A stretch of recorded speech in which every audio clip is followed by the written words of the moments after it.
Whew. All right, we made it. We made it into the virtual courtroom. Here we go.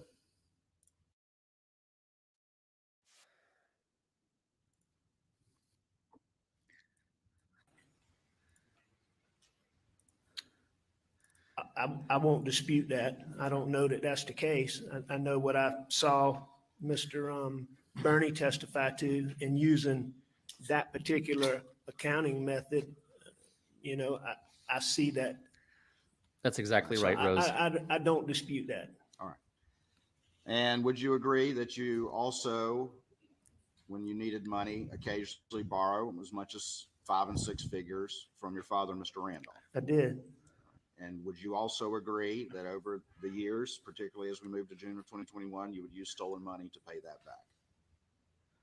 I don't dispute that. If that's what the record shows. All right. And you just mentioned here in the testimony, That's the brother, Carson John Burney Marvin, and the that banker the and camera all just panned that. to. You would agree with me that as we moved to June of 2021, at least in liquid funds, you were running out of money.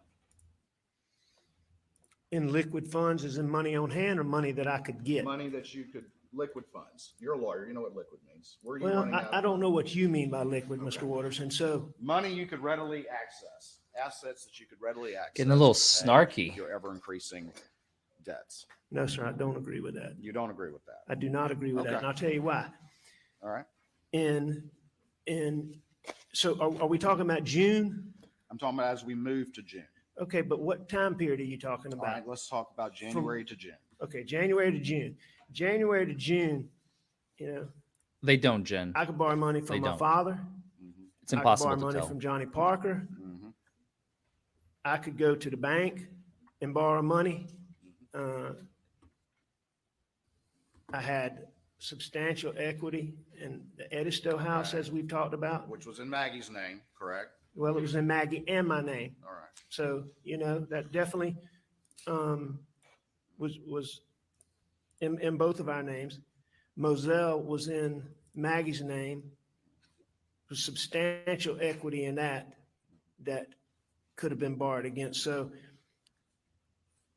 under the terms as you defined liquid assets just now, money that I would have access to, I disagree with on that for those reasons that I just said. Can we at least agree that generally the way the compensation structure for legitimate money that you earned in your law firm, the vast majority of your compensation does not come except in one lump sum in December? Can we agree to that? Right. We get a salary. We would receive a salary. I believe our salary was $125,000. Right. And then the income that was earned would be paid in the form of a bonus at the year end. All right. And then would you agree with me that that is why you stole the Ferris fees in March of 2021, because you were in desperate need of funds and you could not wait till December to access those funds? I think there's probably a lot of reasons why I stole. Well, then tell us what those they funds, are. But I certainly would believe or don't dispute that Yes, that's one Kitty. of the reasons. And would you agree with me that I was number 20. $792,000 that you stole? Just to make the record clear, since I know people are asking, just real quick. I was there at 5:55 a.m. and I was not able to get in. 5:55 in the morning, we already had the courtroom full plus 20 people. It's insane. Because there's a lot more to talk about, obviously. But we went through a number of questions yesterday about the various clients that you stole from, correct? You remember that? The back and forth we had yesterday, do you remember all that? Sure I do. Okay. All right. And so I'm going to try to shortchange this, but I think it's important that Well, we then at don't least shortchange it if it's important. say the names of the people that were involved. But let's just do this to see if we can. To the comment, Your Honor. Whoa. Appropriate. I'll rephrase, Your Honor. Yeah, I agree. Lisa did not Clients get that in we're either. talking about. These are all real people, yes or no? They're all real people. All right. They're And all these good clients- people. Okay. They're all people that I care about, that I cared about then. And a lot of them are people that I love, Okay. and I did wrong by them. Yes, you hurt the people that you love, I know. So, Sustained. these were all people. Strike every from the single one of record. them, that you at least No motion to had strike? a Okay. personal conversation with at some point during the course of your representation. Lawyering at its All finest. my clients, Representation. absolutely. I had multiple conversations with all of my clients. And these were people, every single one of them, real people that you looked in the eye and convinced them that everything was right. Honor, 403, repetitive, cumulative. We spent 2 hours doing this yesterday. But simple questions that applies to everybody, and then I'm moving on. Proceed. I would have had conversations with all of my clients, and some of the conversations would have been on the telephone. I would have had conversations where I might not be looking them in the eye. I would have had plenty of Oh conversations. God, here we where I go did look again. them in the Oh eye. my God. Every single one of them looked them in the eye at least once. Is that fair? Sure. Oh, Every single one of them. look how he's looking at the jury, the prosecutor. looked Pay them in the attention. eye and develop their trust in you. Is that true? He's walking towards the jury. That's how he's signaling them. Every client that I He's had, virtue signaling. at some point, I looked them in the eye, and I believe that I had the trust of my clients. Whether that came from me looking them in the eye or not, I can't answer that, but I will agree with you that every single client, I looked them in the eye. And Did I Poot believe just that the people wipe that a I tear? stole money from for all those years trusted me. And I'm going to show you what's been previously admitted as states 329, I believe it is, and 314. And I'm just going to ask you to peruse those spreadsheets really quickly. And what you have a chance to do that, let me know. I'll have one or two questions about that. Spreadsheets. What kind of spreadsheets is he reviewing? More money that he stole?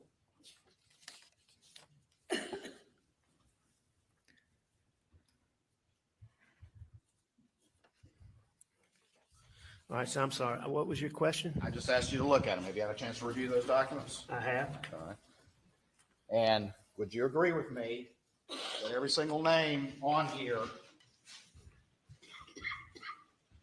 are either clients that trusted you that you stole from, or instances in which you stole from your law partners who trusted you as well? I agree with that. All right. So we don't need to go through each one of these, correct? You agree?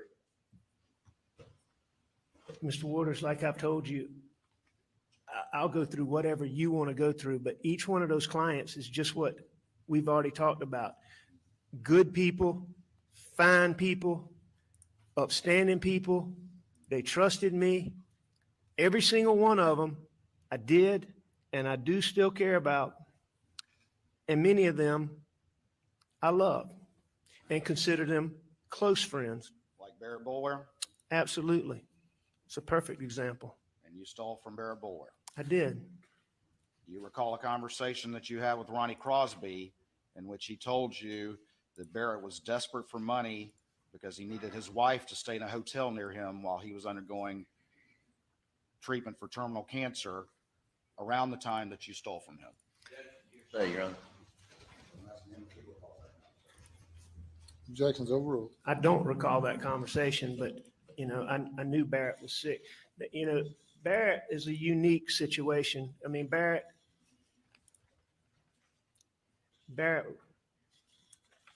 is and was dear to me as a friend. But, I mean, Barrett and I had a long, long history, I guess really, and I lied probably more by omission, lies by omission in stealing that money. But that's a perfect example. You keep asking about me having these conversations and looking people in the eye. I mean, that's a perfect example. I mean, when I stole that money, he was nowhere around. It was more based on lies by omission. And Barrett and I Lies by had such a omission. history. These real estate deals that you're asking me about, Barrett was one of my good friends, and we had been in these real estate deals together. Barrett was just an interesting person. He was a shrimper, was born and raised in Allendale County. And he moved Here we down to go. the coast. Story time. And Mr. Murdaugh. as shrimping. Yep. Mr. Murdaugh. Cut him I off. don't know Good. that we need Barrett's entire life story. Yeah. No, but it's important you. to Let me just understand ask this you based on the this. question you asked. I don't think his entire life story is responsive, Your Honor. He's not going into And his I'm not entire life intending to story. give his life story. I'm just telling you a little background. Go so ahead. you'll Tell us understand about it. your friend that you stole from. So Barrett Even started- Waters is like, fuck it. started getting into real estate, I don't care. and he was really good at it. And so I started getting That's what I was involved with thinking, him in mad that. scientist. He could go out and find pieces of property that were really cheap. So we got in some of these deals, and we got in as Barrett. Jackson, and because some the other lawyers people. are not Well, objecting. when the recession hit, one of the reasons these land deals caused me trouble is because the people that I was in these deals with no longer could pay. Whereas I might have gone in and I was a 20% person. I'm now all of a sudden, either I have to default at the bank and affect credit, affect ability to borrow. So rather than or affect my I have credit, to I'm just pay going to take other people's 100%. money. And so that's what I That's did. I legit. paid Yeah, that's what we all 100%. do. And When we so can't there pay our were bills, we years just steal other where people's I was money. paying, instead of Standard a procedure. fifth or a half, Hello. I'm paying the whole thing. And it equated to hundreds of thousands, it equated to millions of dollars, which is one of the ways why I ended up with the Moselle property, because I had paid more than $1 million in Welcome, Carla. monies for, Thanks for joining. for Barrett. And that was part of the deal in the trade in me purchasing Moselle. So what you're telling me is you felt like you were entitled to steal from him. No, no. Oh, You know what? I will tell you this, that, you know, that's a burn. when you're doing the things wrong that I was doing, you have all kind of ways of justifying it. And I'm not saying that makes it right by any means, because it's not. It's wrong. I've said that 100 times. But when I was doing it, and I was as addicted as I was, and the things I was doing, there's all kind of things that you know, to be able to look yourself in the mirror, you lie to yourself. Yeah. And Right. I guess self-justification for these bad things, you know, I guess is what I was doing. But, you know, Barrett had owed me so much money that when I took his money, I just didn't tell him. So it was a lie by omission. All right. All these people on these two exhibits, these were real people that needed this money. Is that correct? You've I'm said sure they this. did. Like, objection cumulative, for More God's important to you, sake. stole their money. Why? What are you sitting On there top of for? the Just enough. 40% of legal fees that you were taking. Poot. Thank you. Repetitive. I've never I said Thank you for stole their money. finally. it was more important to you than their needs. Is that correct? Objection. Objections overruled. I don't remember sitting down and calculating, okay, is Oh this my more God. important? It's You the know, judge. one of the They're not self-justifications that I objecting because talked they know about, it's all Mr. going to come in. Waters, And is- oh my God. And this is one of the things, Such a again, shit show. I want to make it clear.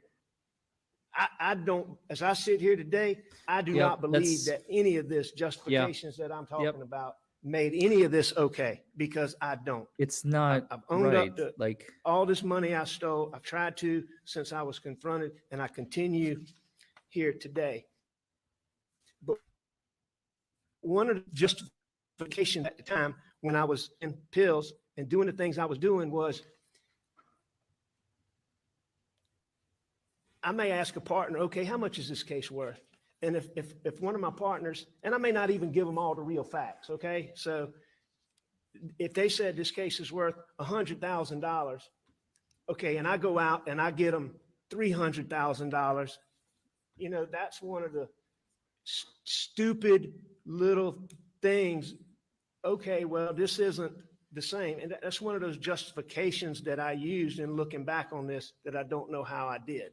But so to sit down and say, did I evaluate that they needed the money more than I did? You know, I don't think I did that. I think I was selfish, and I think I just took the money. Okay, I think I understand.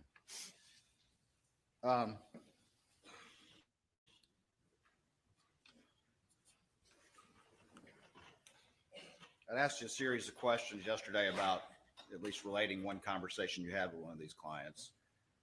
And I'm just going to ask you this one. Do you remember looking Tony Satterfield in the eye and lying to him? I remember lying to Tony Satterfield, and I remember looking him in the eye on many occasions. And lying to him? Yeah. Lying to his family? I lied to his family. I don't know if I did it in person, but I know I had phone conversations with him where I lied to him. Let's talk a little bit about the pills. Thanks, Ann. If we can. Okay. No Kirsten Novinsky. And No luck getting into you've that. already testified. Hey, at least I'm here. As Maybe this is other better. people This is what that God wants me you're to still do. able function as a lawyer over the years, despite the pills that you were using. I'm eternal optimist. Right. Yes, sir. And you were able, of course, during this period of time to engage in these relatively complicated thefts that increased over the years that we've just talked about, despite the pill usage. Is that correct? I was. Hmm? I was. All right.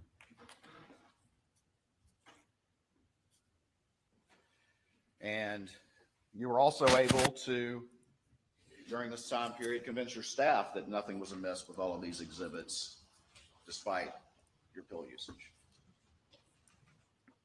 I mean, most of those didn't require convincing my staff, but just so we're on the same page,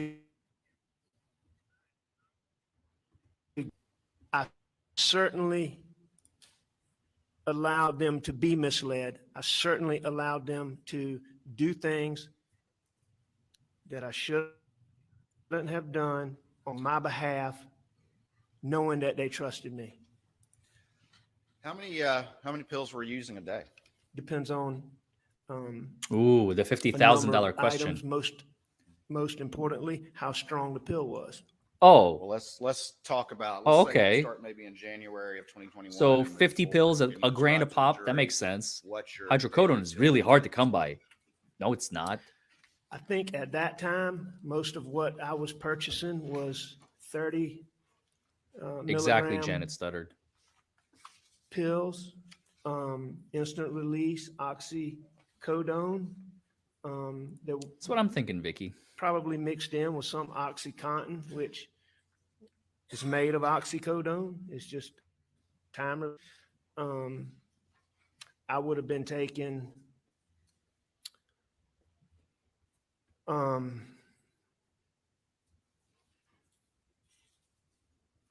anywhere from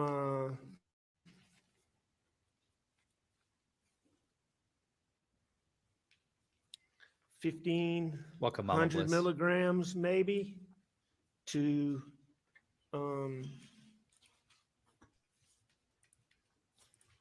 maybe the- a thousand or maybe 1,000 milligrams or 1,200 milligrams on a day I didn't take as much or didn't have as much, up to, I mean, there are days, many days, a lot of days, most days were more than that, and many days would be, more than 2,000 milligrams a day. And how many pills is that? Holy. It depends on the strength. Welcome, I'll Kirsten say it's the Novinsky. Of the pill. 30s that you just mentioned. If I took 30, if I had 30 milligram pills, you figure 100 pills would be 3,000 milligrams. 100. 100.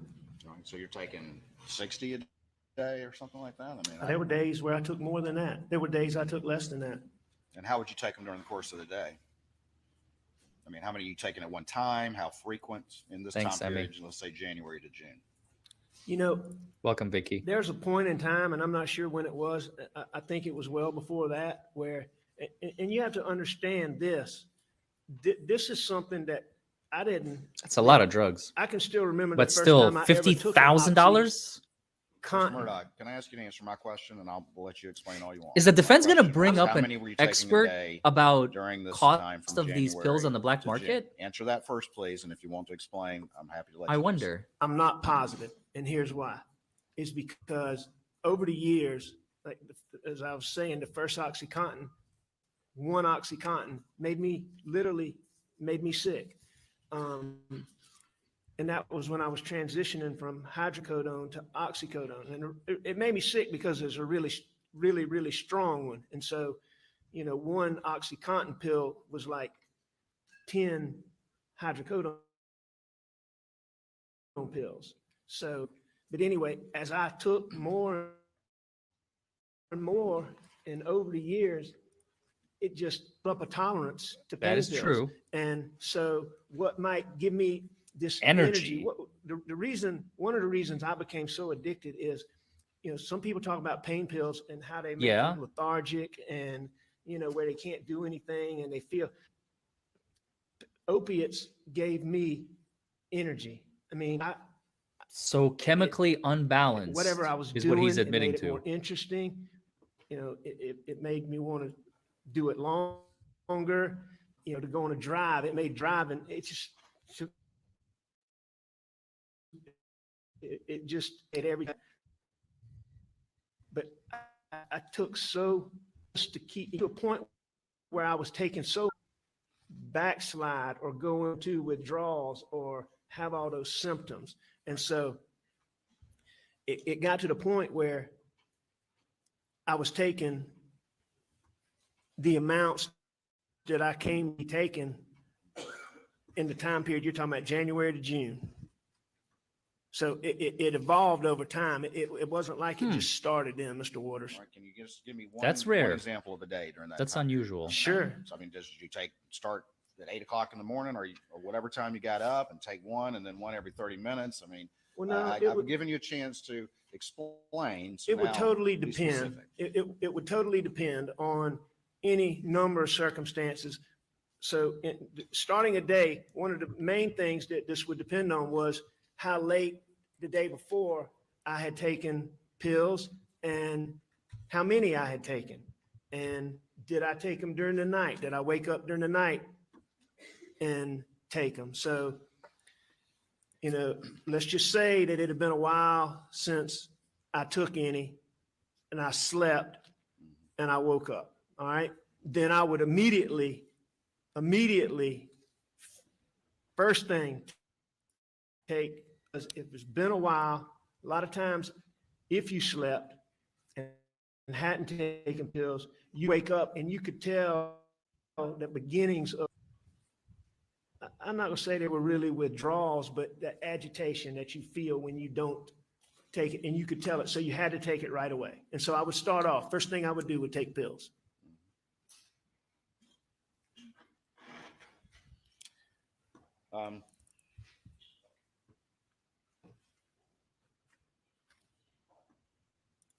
And that's how strong the withdrawals are for opiates, correct? That you feel that agitation until you can take another pill. Yes, but that's just agitation's the tip of the iceberg when Let's it talk about that. comes to withdrawals, opiate withdrawals. I think you said in Guilt your by association crimes, complaint Bree? to the jury Maybe. and the telephone conversation with Special Agent Kelly. Oh, thanks very much. Can you Enjoying talk your about commentary. withdrawals, just how strong they are, how you're willing to do anything to make them stop, correct? Can we get to the actual I think crime? what We I will. said is almost That's going to happen anything. today. Almost anything. Well, describe that, please. You're sick. You're physically, you are physically sick. It's like having the flu when you ache and your joints hurt. You don't want to get up. You can't get up. And that's after a while. It starts with That's normal. what you're talking about, agitation and, fidgety. Everybody talks about how fidgety I was. But it starts. Don't forget, he was a very heavy set man with that back and then. He it was like goes to, what, 270, I think he you said.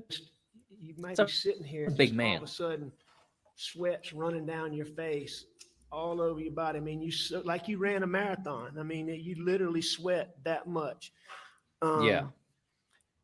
The next thing that comes on after about, I don't know, 12 hours is, I call it jumpy legs, but I mean, you literally, I mean, there's no way that you could sit right here in this chair. I mean, you couldn't remain sitting. I mean, you would have to get up and move around. And I mean, it's like Is your that better? legs don't want to work.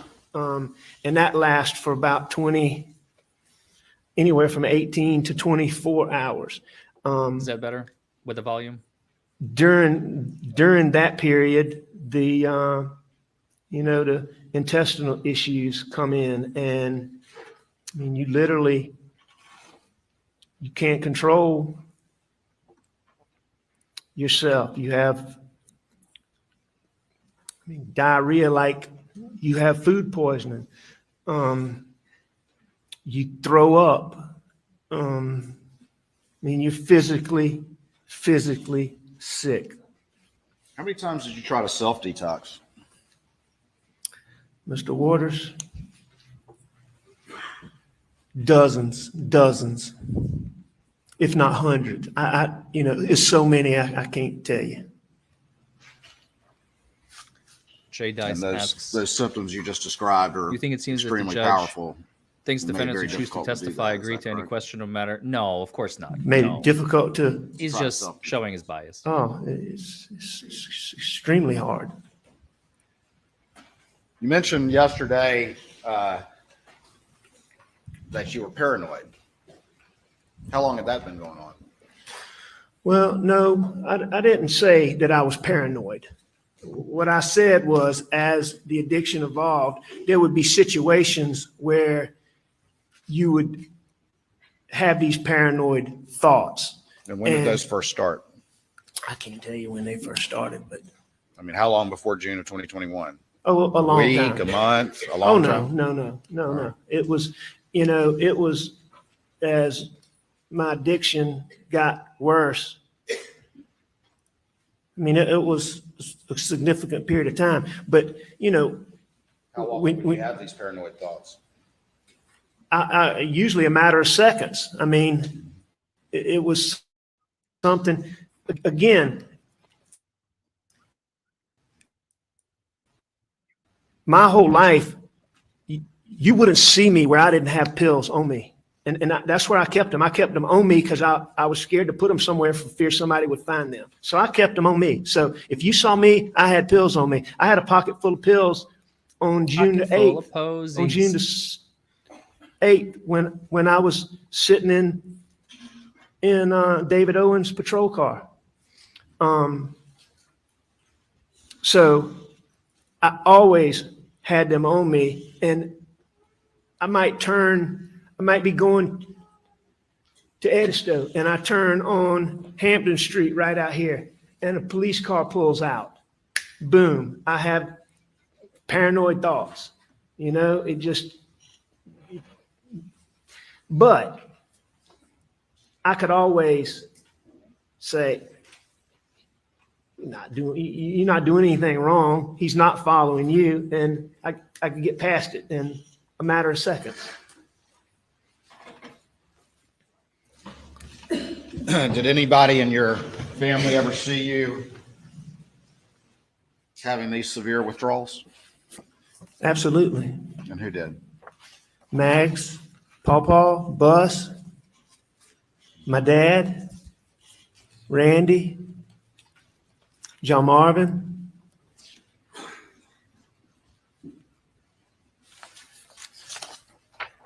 And just to be clear, Randy and John Marvin never saw me having withdrawals before September. They saw me. And I thank you for clarifying that. Prior to June of 2021, who in your family saw you having these severe withdrawals? Bus, Paw, Maggie, my dad.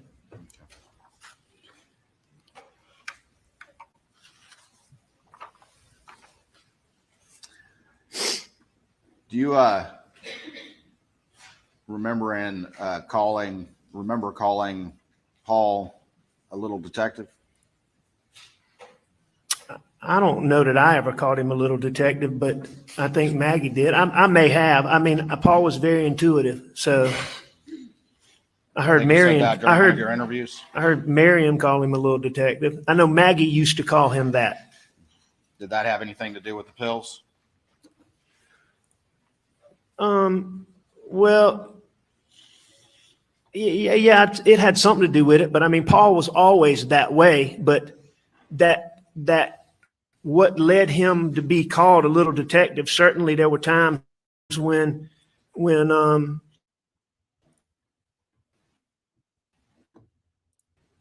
A month before the murders. Is that correct? no, sir. You recall 6/5/23 that was entered into evidence, which is a text from Paul to you, I did. which he said that Maggie found pills in your bag. Right. Tell me about what happened after You that. asked me about Paul finding them, but it was Maggie that found them. Fair enough. So it was Maggie that found them? Yes, sir. Okay. But Paul's the one who reached out to you, correct? On that occasion, yes, sir. And what was the discussion after that? I can't remember exactly what it was, but it was about that I'd had eye surgery. I don't know what day it was, but days before that, the day Maggie found them, Maggie drove me to the doctor for me to have my cataract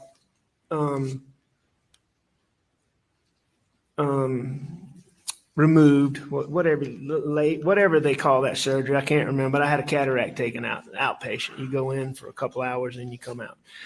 And it was during COVID. And so Maggie wasn't allowed to come into the doctor's office. And so she sat in the car. And I had left pills in the computer bag and sitting out there bored. I guess she started looking at my computer and found them in the computer bag. So she found those pills. All right. And so she obviously told Paul, and Paul texted you, correct? About finding those pills That's correct. in May of 2021. That's correct. And you've heard your sister-in-law, Marion, testify that Maggie called him the little detective about the pills. You heard that testimony in this courtroom? I did hear that. All right. So did they start to watch you like a hawk and get on you about your pill usage during the month of May?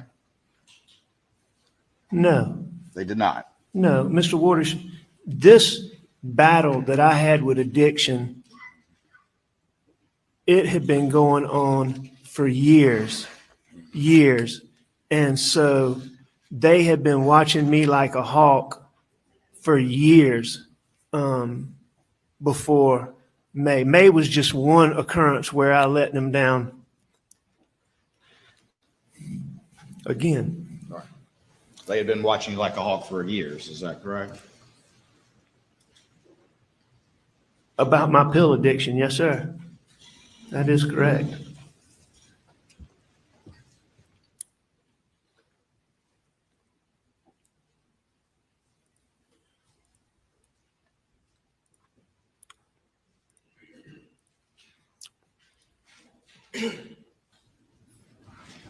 This time in May, that wasn't the only time that Paul found pills or Maggie found pills. Is that correct? Now, there were a number of times where Mags found pills, Paul found pills, Bus found pills. I mean, it was an ongoing, it was just an ongoing battle for me. And after they found those pills in May, that being Maggie and Paul, were they trying to get you to self-detox? No, sir, not at that point in time. They just let it go? No, they didn't let it go. But at that point in time, Paul and I had already had a discussion based on, I can't remember exactly when it was, but there've been a previous occasion a good while back where Hello. I love your name. Bored nosy housewife.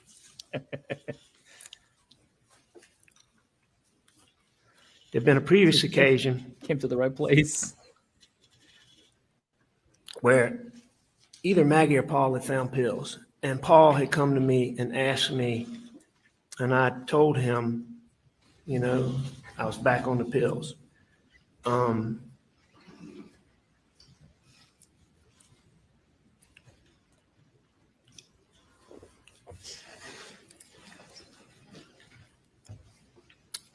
And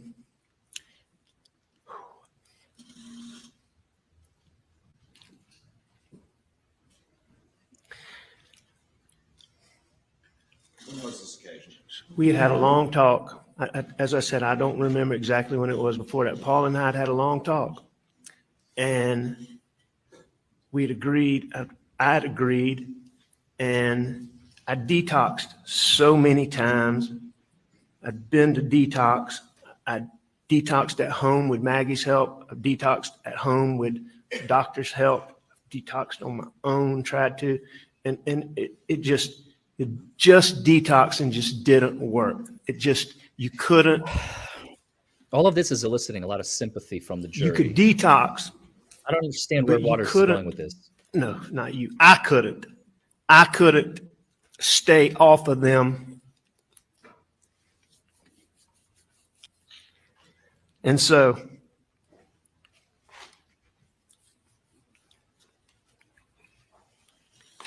I promised Paul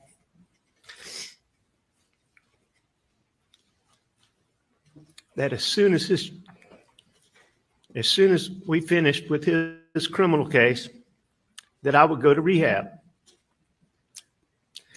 And A lot of druggies talk like that, though. As soon as this happens, I'm going to go. Why don't you go right now? What are you waiting for? and on this particular occasion, Paul knew that his mom worried about me so much with pills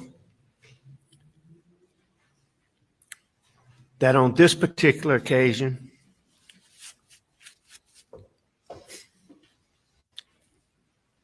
I think that Paul convinced Maggie that I got those pills in anticipation of the eye surgery, but that I never took them so that she would not worry that I was once again. So you're talking about, now you're claiming that about the time in May, that Paul talked to Maggie and convinced her of that? Or are you talking about a different time? I'm not claiming that, Mr. Waters. That's a fact. This is what happened.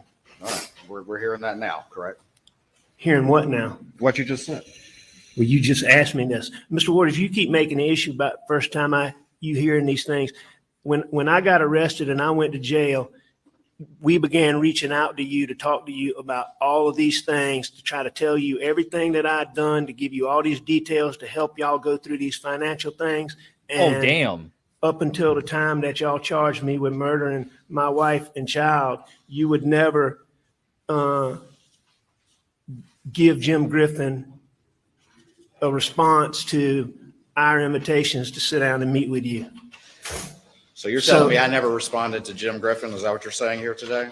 No. I'm that's telling not what he's you- saying. Are you saying that you ever before yesterday reached out to anyone through yourself or through your attorneys and reached out to anyone in law enforcement or the prosecution and told them the story about the kennels? Are you telling me that?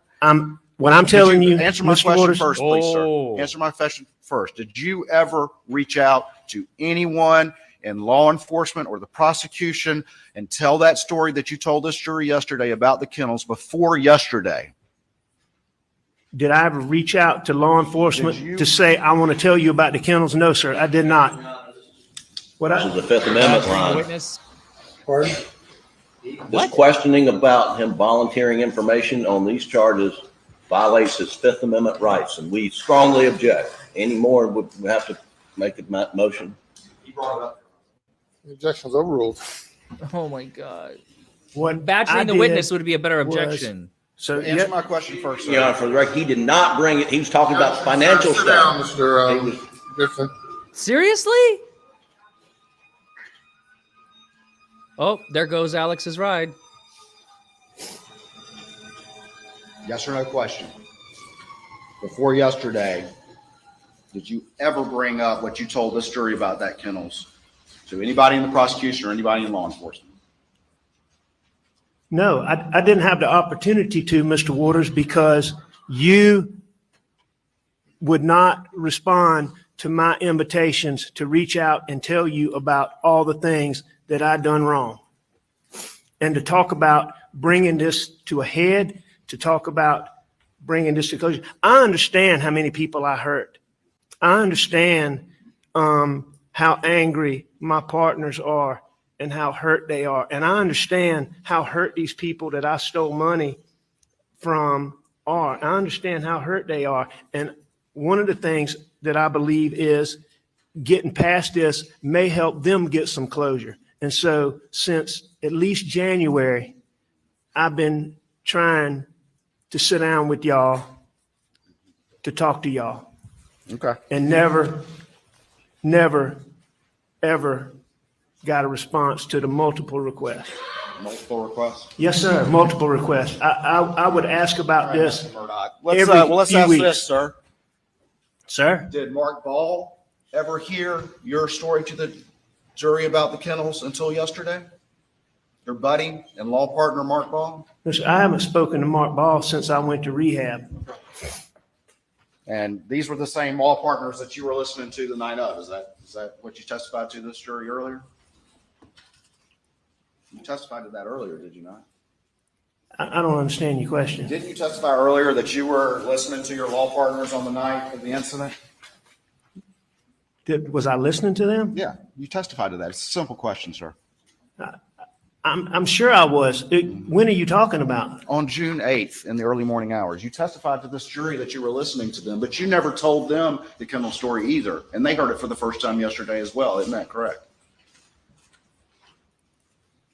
Yes, that's the first time they heard it. First time that Ronnie Crosby ever heard that would have been yesterday. If he was listening, that would have been the first time he heard First it. time John Parker ever heard that was yesterday.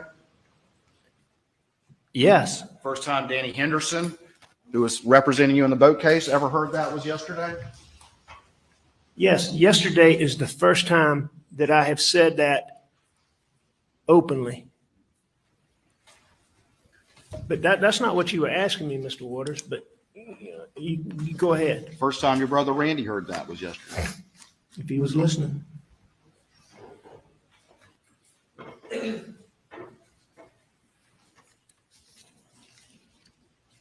Huh.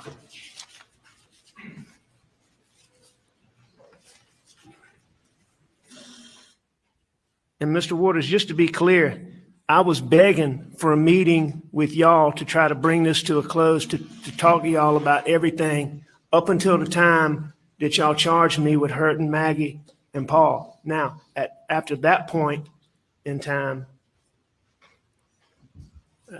I stopped, obviously. You're claiming that you were begging for a meeting and but you admit information was never conveyed that you wanted to change your story after multiple interviews with law enforcement about what happened that night, including the most important fact of all, which is when the last time you supposedly saw your wife and son alive was.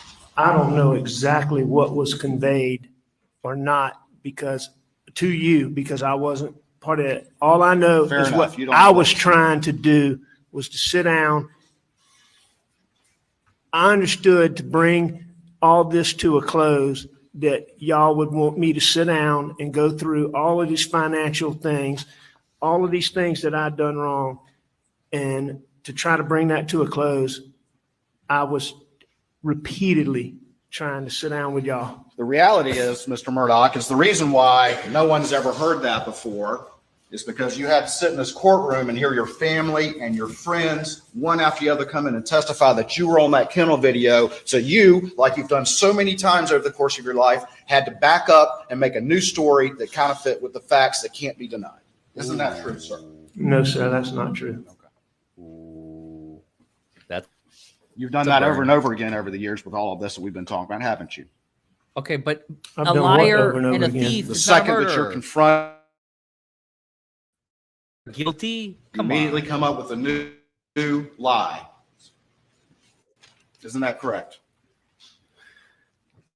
Mr. Waters, have we established, I have lied many times, but I can't sit here and tell you that, what are you talking about, facts that I can't deny? That I would disagree with that proposition that you're putting out, that was what I did all the time. But in when I admit again that I've lied to people that trusted me.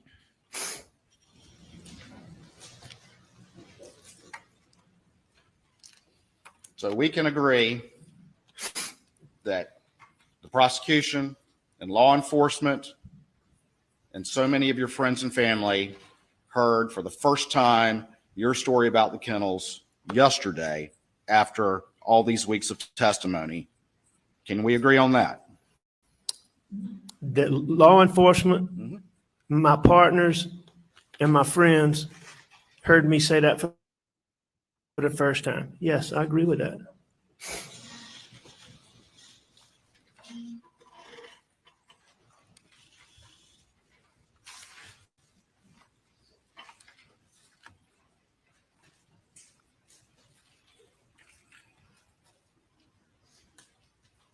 Would you agree with me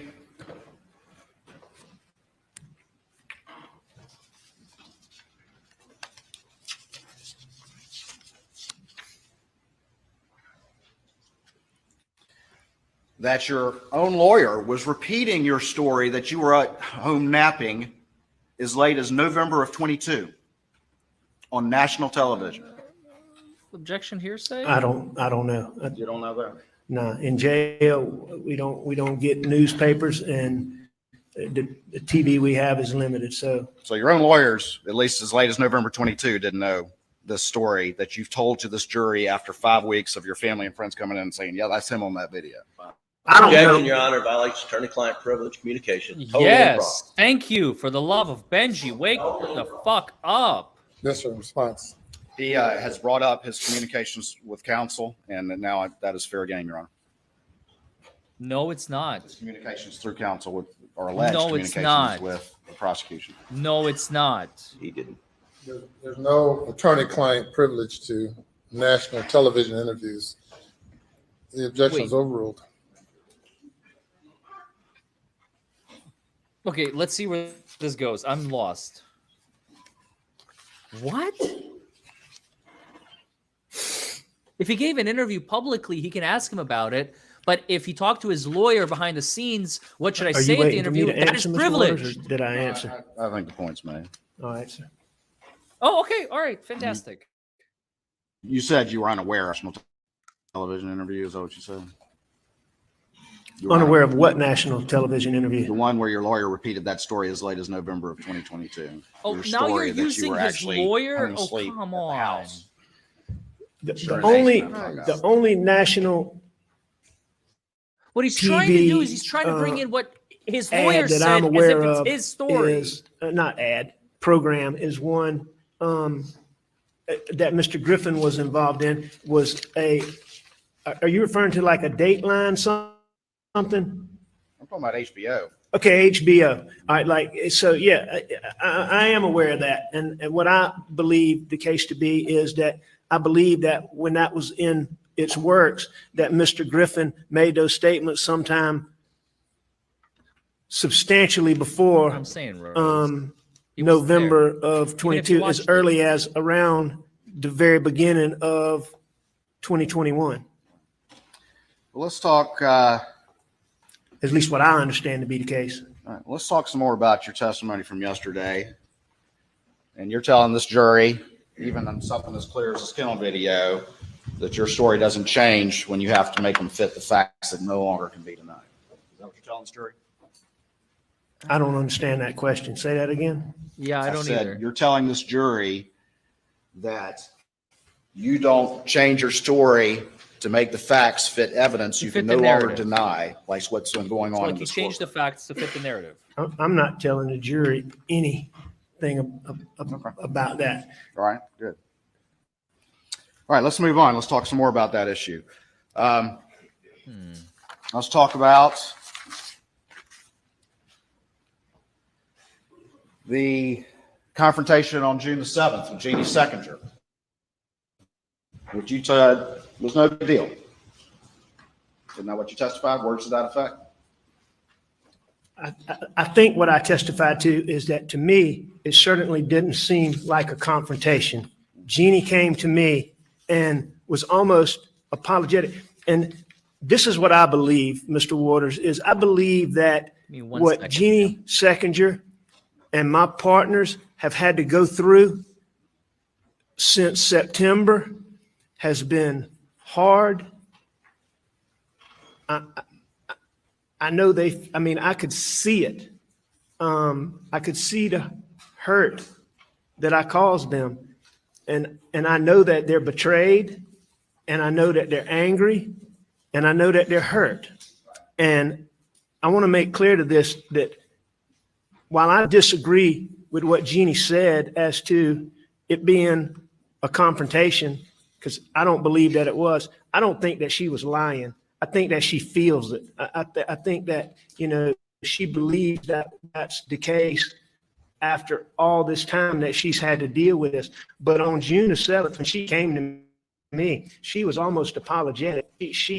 You heard her say that she said that she wouldn't be doing her job if she didn't do this. And it was made clear to me that someone had said this, that I had to make sure that income came through the firm, that I couldn't structure money. In other words, I had the impression that there was no idea concern that maybe, no wonder I'm not getting a lot of people. like Mark Ball and Ronnie Crosby said, that maybe I was hiding fees because of the civil boat case. But that conversation was so quick, Mr. Waters, that you keep using the term confrontation. I didn't take it as a confrontation. And you're telling this jury you're not making that issue fit, make your story fit with those facts by saying, it wasn't a big deal, and Jeannie, she's hurt, so she's overreacting now. No, that's not what I'm saying. Stand and testify. What I'm saying is exactly what I just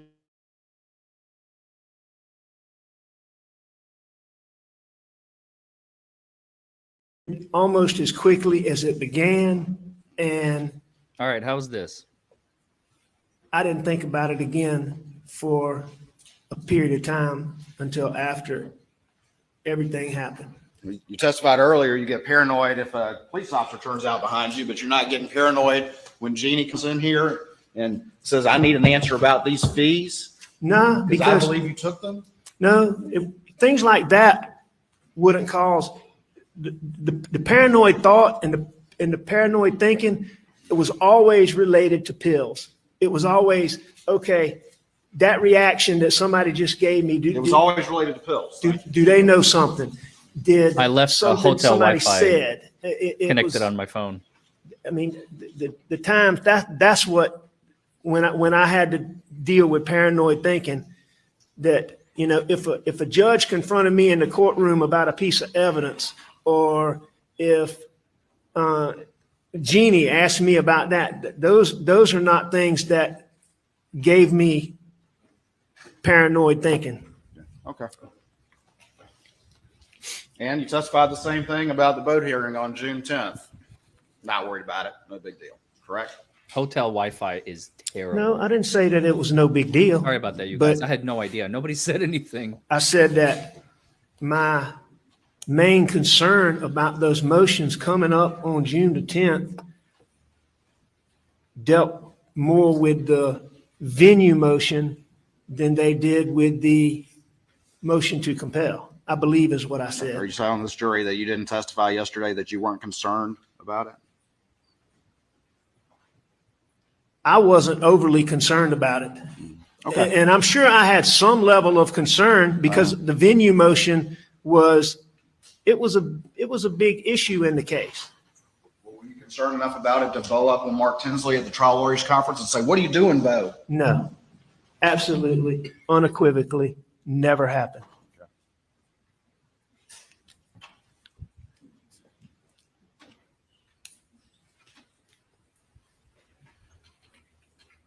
Yeah, the jury's probably bored out of their mind. No question, Squid. No, if we're bored, they're If- bored. It's kind of like The Ferris fee issue comes to light on June the 7th. You're not going to be able to borrow money from Johnny Parker anymore, are you? If the Ferris fee, hypothetically speaking, if the Ferris fee came to light on June the 7th, well, here, any point in time, if the Ferris fee came to light, Johnny Parker would not loan me money. Okay. If Johnny knew that I had taken fees, I would not have been able to borrow money from Johnny Parker.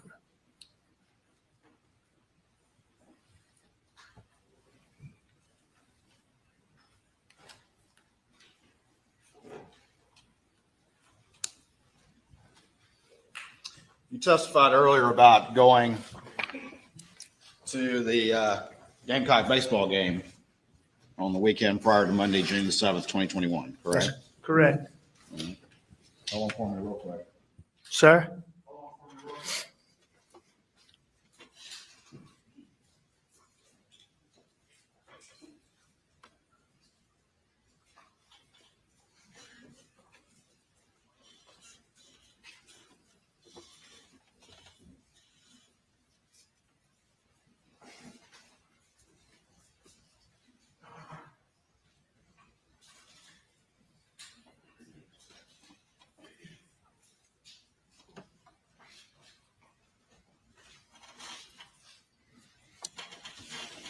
All right. I'm going to show you what's been marked as stage 572 to this trial. You got your readers with you, or your glasses. And first, I just want you to look through that document and then answer the question, do you generally know what that is?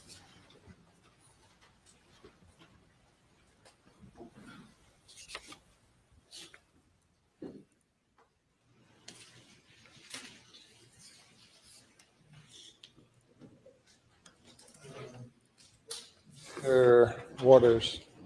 Someone wants something, so if you'll stand for a moment, everybody stand for a moment. somebody wants something, like the jurors. Did one of the jurors like raise their hand or something?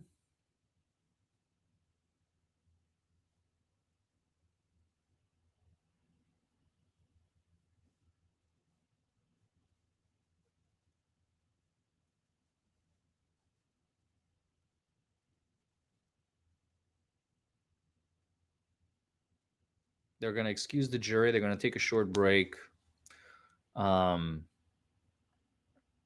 people keep asking. I was not able to get in, unfortunately. Apparently, getting up at 5:30 was not enough. People were already in line at 4 a.m. The lines, this is like straight up Johnny Depp vibes, you guys. I just wasn't ready for it. I really wasn't.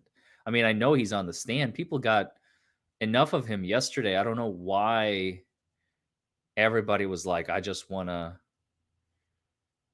see him. I don't know why. And of course, because of that, Come to order. I wasn't able to get in. But luckily, I do have a possible way to get in after lunch. So maybe not. Who knows?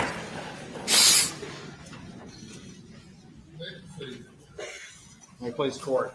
Have you had a chance to review that, Mr. Murdaugh? Yes, sir. All right. And do you recognize what those are generally? I do. And what are they? Text between Maggie and I.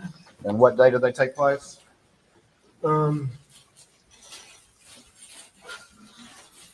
the 6th. June the 6th, 2021. Is that correct? That's correct. Yes, sir. At this time, the state would offer states 572 into evidence. No objection. To admit without objection. All right. Tell the jury, where were you when these texts were taking place? I was in a hotel, And what city were you in? Columbia, South Carolina. All right. And where?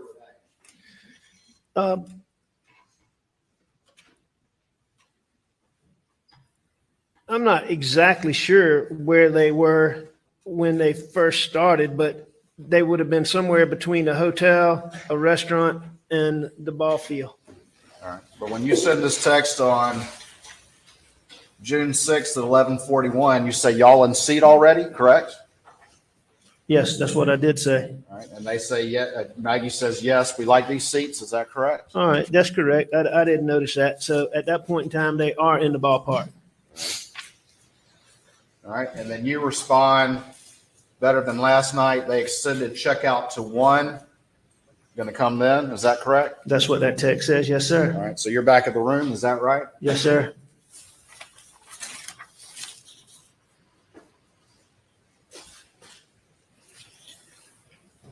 Later on, you text after she asked you to bring a charger and says, Muggy, you text, I'm dreading it. See you in a little bit. Is that correct? That's what I said. Yes, sir.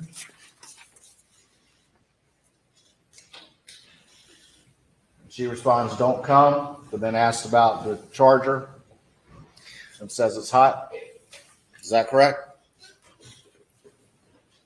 Mr. Waters, yes, I assume you were reading it exactly. So, yes, sir. All right.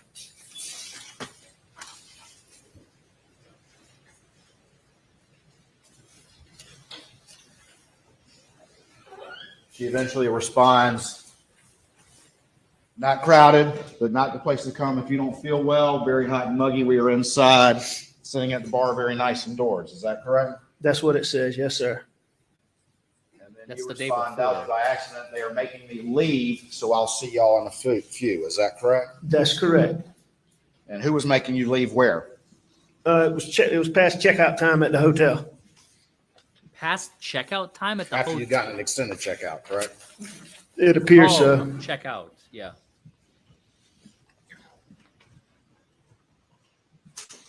And the reality is that you were in that hotel suffering from withdrawals when that's going on. Is that correct? I was beginning to. Yes, sir. All right. And the reality is that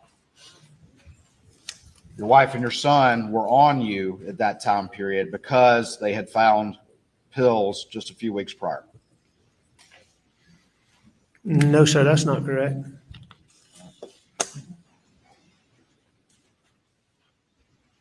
This was June 6th. The day before the murders.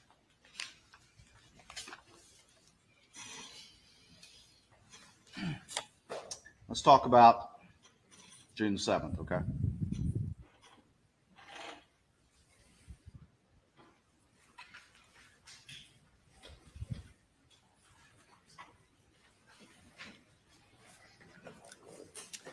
You got up that morning, or what time do you think you got up and left that day? After having the benefit of looking at all these records, I don't know what time I got up. And looking at the records, obviously I've been up for a while, but it appears I left shortly after noon. Okay. And you went to work? I did, yes, sir. And what were you working on at work? I was working on this Dominion Energy case, was primarily what I was working on, that we had motions coming up later in that week.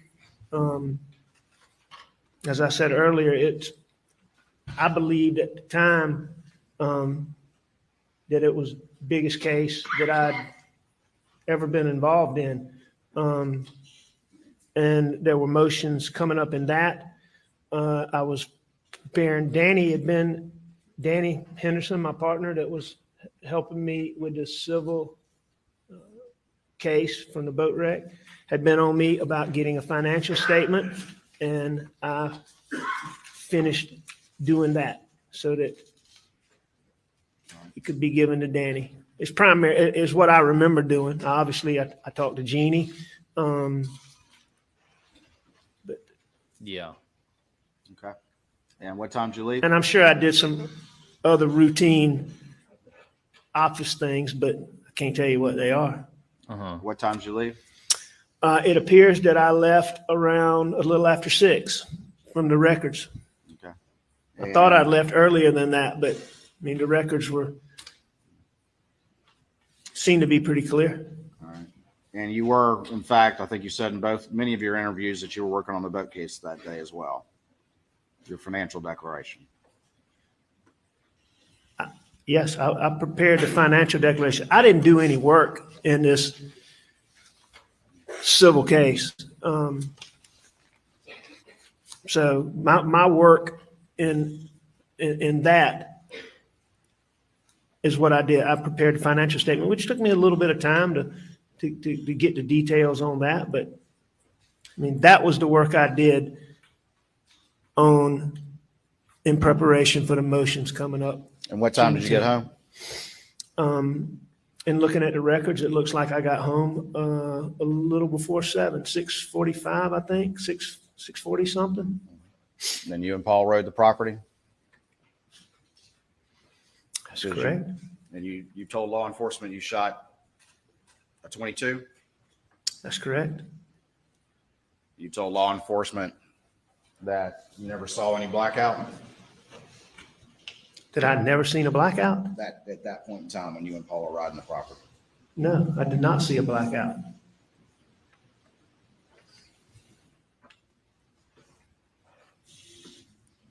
Did What you tell comes law on the enforcement that you and Paul were going around looking for hogs? If I said that, Go ahead. and if I told them that, you know, you don't look for hogs in the daytime. That's what I was All right, thinking, that mad just, scientist. the hogs are deep in the swamp in the daytime. So Don't they? I can tell you that Paul Kinda and I were not terrifying. riding around looking for hogs. But what we were doing is we were going from food plot to food plot, and we were looking for hog signs. All right. What a hog will do is come out and root, and they tear up food plots. They tear up everything. And so that was one of the things we were doing. But we were not hog hunting. We were not looking for hogs. We did not have the 300 blackout with us. Why is Paul he getting didn't have so gun that he upset? that blackout that he favored with him while y'all rode the property. I think Waters is hitting a nerve. The gun that's in here, Any rifle. there was no 300 blackout with me and Paul. All y'all had was a 22. I love that. And that movie, was a Emmy. 22 Such a good pistol, but movie. we didn't have that with us Tim Burton throws down. at that time riding the property. Right. Yeah, I agree. And you He's very testified. annoyed. You've seen the Snapchat video of you Here on we the go. tree? Is The that right? Snapchat I video. have seen that. And you don't dispute the time of that video, do you? I don't even know what time that was taken, but whatever the gentleman that. came and testified to, I don't dispute that. All right. And what time? Well, let me ask you this. When did Ooh, this is you go getting back to the interesting. house? Were you with Paul or were you by yourself? I was by myself when I went back to the house. I went back to the house basically when Maggie got there. When Maggie got there. All right. And where had Paul gone prior to that? Was he back at the house already or he came after you? Paul was at the shop when I went back to the house. All right. So you beat him to the house is what you're saying. Is that right? I beat him to the house. Yeah. You were at the house prior to him getting there. Yes. All right. And you say Maggie was there at the same time or there before you or there after you? That's what I'm not absolutely certain about. I believe that Maggie came through the kennel entrance, and going back and looking at these records and these times, I believe she came through the kennel entrance while Paul and I were at the shop. But either way, I got to the house very shortly after Maggie got there. Okay. And I believe that she came through, and I believe that I went right behind her. And when did you take the shower that you've been talking about to this jury? I believe when I first went in the house. I mean, I would have talked to Maggie for a second, but I'd seen her that morning, so You left your clothes on the floor? I'm not sure. It makes sense to me given what Blanca's said, but I couldn't tell you one way or the other. All right. About what time was that, you think? And looking at the records, I think that was a little after 8. And you're saying Maggie was already there at that point? When I got to the house, Yeah. yeah, And what did you do after that? I came back out, sat out on the couch to eat dinner. All right. About what time was that? a few minutes later. I mean, it didn't take me long to shower. And you say Paul was already eating at that point? He was. You say he left first. What I said is he got up and he finished eating, and he left our immediate vicinity. Now, I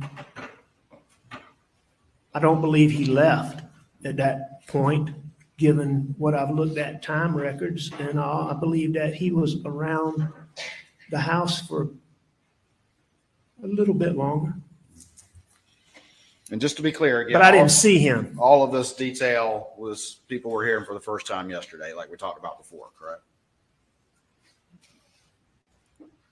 Say that again. All of this detail that we're going through right now is not anything that you related before. We're all hearing this for the first time yesterday. Objection, Your Honor. Fifth Amendment privilege. Objection is overruled. Of course. So yes, I did not tell law enforcement. There goes Alex's right again.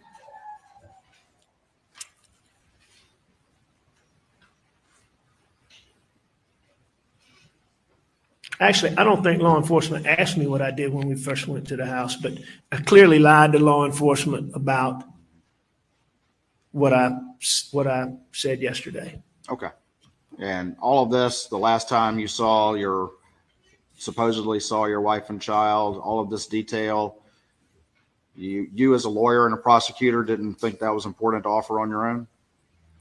Oh, I think it's important. You told this jury how cooperative you've been and how much information you wanted to provide, but you left out the most important parts, didn't you? I left out that. I sure did. You don't consider that one of the most important parts? I think it's important.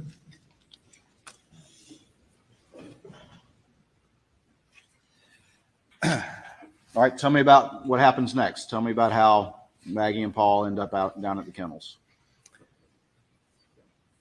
I'm still not absolutely certain exactly how they ended up at the kennel, but in looking at the time frames and looking at the GPS points, I think I pretty well know, because I wasn't sure if Maggie had walked to the kennels or ridden to the kennels, and I wasn't exactly sure how Pawpaw got there, but I'm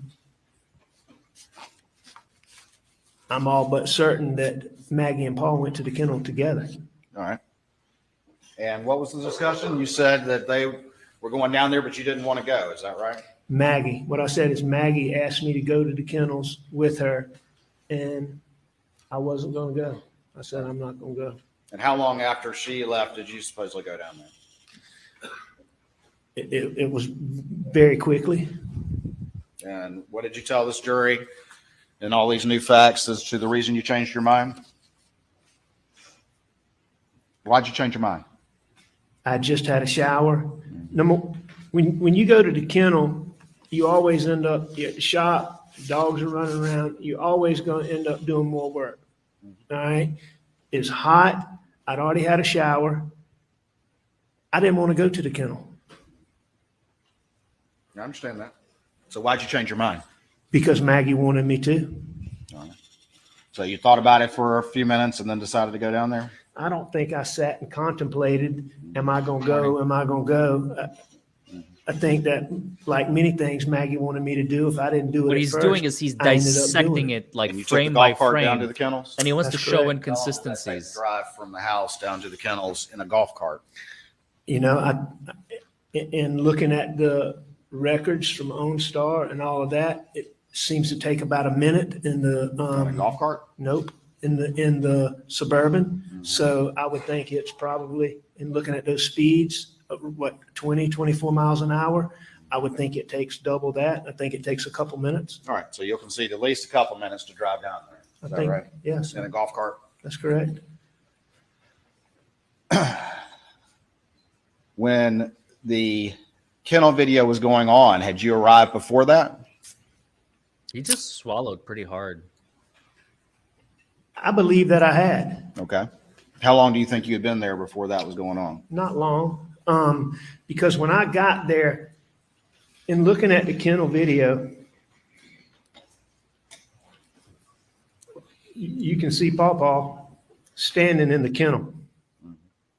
When I got there, Pawpaw wasn't standing in the kennel. He wasn't in the kennel anymore? Well, he wasn't in the kennel like he is in the video. Right. He's probably, and I don't know exactly, but I know he wasn't in the kennel. He was like in the driveway. He was fooling with Cash. He was in the driveway. I agree, Carl. But like close to the kennel, but not in the kennel like he is in the video. So the video happened after that, according to you? Video happened after I got After you there. first saw Paul? You're saying he wasn't in the kennel. When did the video happen? I believe that to be the case. Okay. After you had arrived, is that correct? Yes, And, very shortly after I arrived, but after I arrived. all right. And did you tell Maggie at that time that you were going to go to Alameda? I did not. Did y'all discuss it at all, according to you, to these new facts you're testifying to? I don't believe so. These new facts you're testifying to. Oh, what a statement. Did you have any conversation with her? Oh, yeah. Had you had a conversation? Did you have a conversation with Paul about the dogs, about Cash's tail prior to going down there? Prior to going down there?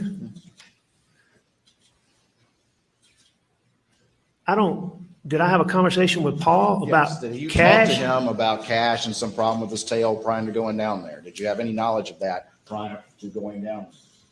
I'm not sure. As I sit here today, I don't recall that, but I don't think so.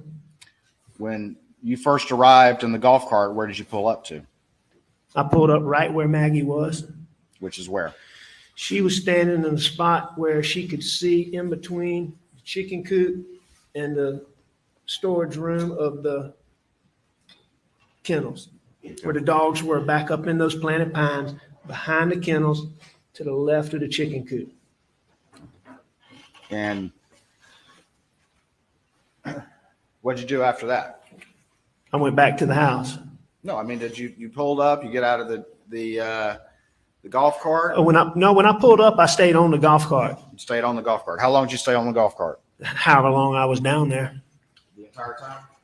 No, I got off to take the chicken from Bubba. All right, so how long were you down there before you took the chicken off the boat? Very short time. Like what?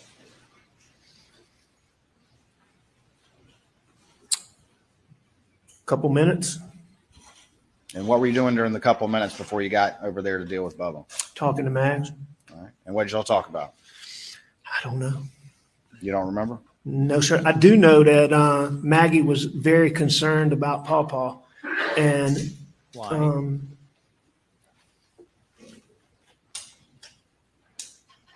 You remember a lot of detail about all these new facts, but you don't remember what you talked about?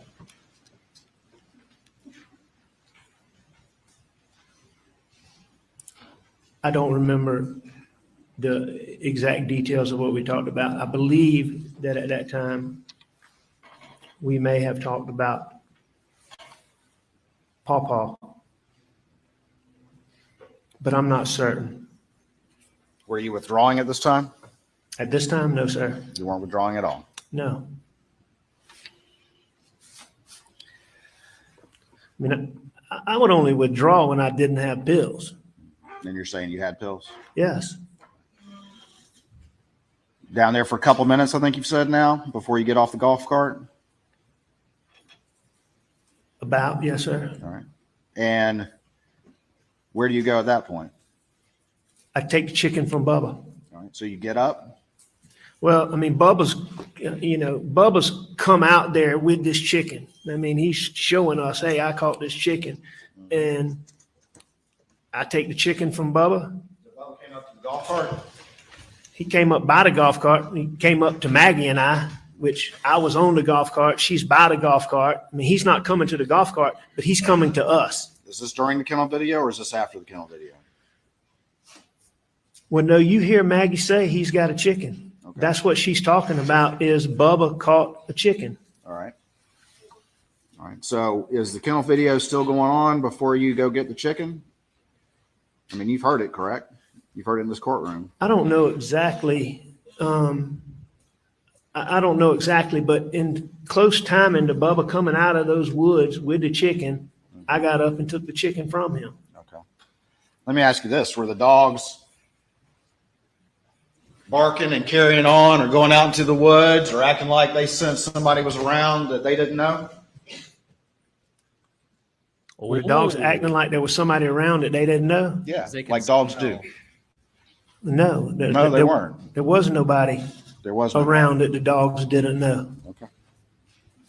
Dogs didn't, to your indication, sense anything out of the ordinary. They were just chasing after the guinea. There was nobody else around All right. Good. for them to sense. You've heard the kennel video. How Would you do you agree know with me this, that Alex? it lasts for about 50 seconds? I agree with that. So it would have ended around It would have 8:45 smelled and it 45 exactly. seconds. Would you agree with that? There was another person I around. do agree with that.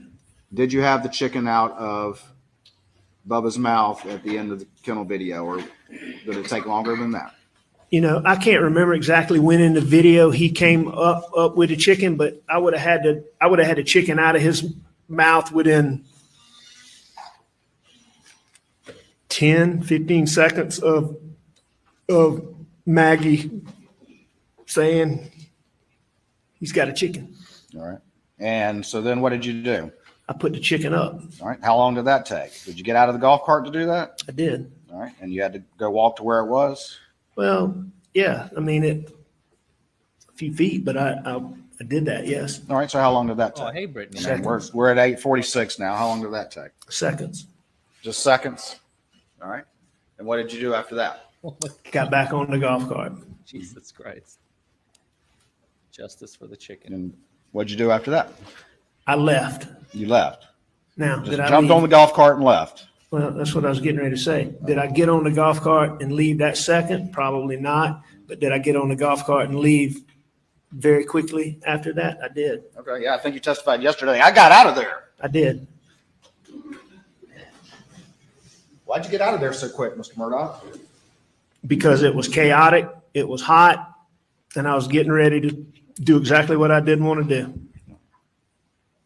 Which is what? You're getting ready to do what you didn't want to do. That's correct. Yeah. I was getting ready to sweat. I was getting ready to work. I went back to the air conditioner. So did you say goodbye, according to your new story? Did I say goodbye? Yeah. Did you talk to them at all, or did you just get the chicken, put it on there, jump on there, and Oh, just no. take off? I wouldn't have just gone off. I mean, I would have said, I'm leaving. Okay. Did I say goodbye or bye? And again, go ahead. I mean, there would have been some, there would have been some exchange. I'm not staying here. Well, what was that exchange? I mean, you've had such a photographic memory about these new stories. What happened here? It's not, I can't tell you the exact words. You don't remember your conversation? Olga, after will put you share that chicken? popcorn? Did y'all talk about the chicken? No, I don't think we did. Did you talk with Paul about Cash's tail? After the chicken? Yeah. No, I know I didn't do that. Did you tell Maggie I'm going to go check on him? At that point, no, I don't Did you think tell I did. Maggie, it's hot out here, think I'll go back? I certainly would have said something to that effect. All right.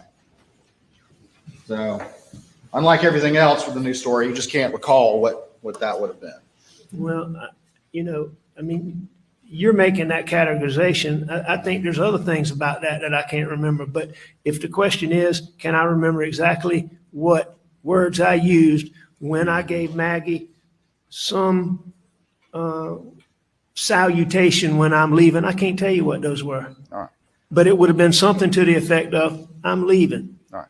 Okay. But you would concede that there was at least some conversation, that you wouldn't have just put the chicken on there and ran back to the golf cart and taken off. Correct? Without talking to Maggie, I would have never done that. All right.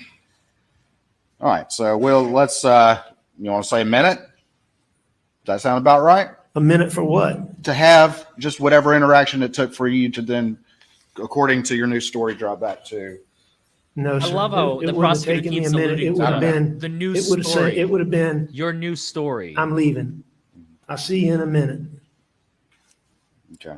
So 30 seconds. it's still. I don't think it would have taken Unless 30 he gets, seconds, but you I can't mean, I'm handle fine the with you truth using moment. whatever time you want to He's apply, got but I don't nothing. think I'm it just would have asking taken that about long. real life here and how people interact. Did you with one order the code red? another, Like, Mr. did you Murdaugh. murder Maggie and Paul? I mean, so what you're telling this jury, I call you're fuzzy on these kind of details, is that you jetted down there, you dealt with the chicken, and jetted right back. No, sir. No, sir. I didn't jet down there and I didn't jet back. I got up after Maggie asked me to leave, after Maggie asked me to go with her, and I didn't. I got up. I went and got on a golf cart.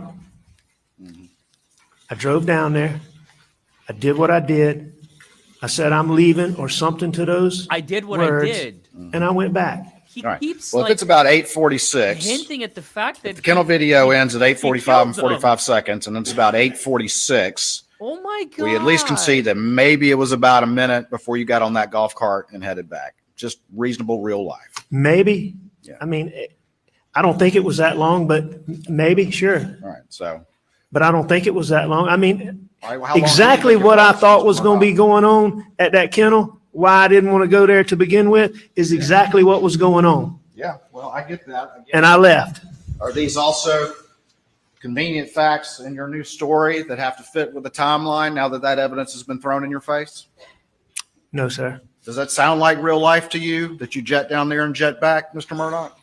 Mr. Waters, as I just told you, I didn't get on my golf cart and jet down there. I didn't jet back. The Those are reason your- why you have to be Hang so on now, fuzzy Mr. about Waters. these Just a second. details. Mr. Waters, hang on. Just answer before another question is presented. Yes, sir. I'm Just a answering your moment. question. Just a moment. Are you responding to the last question? Yes, sir.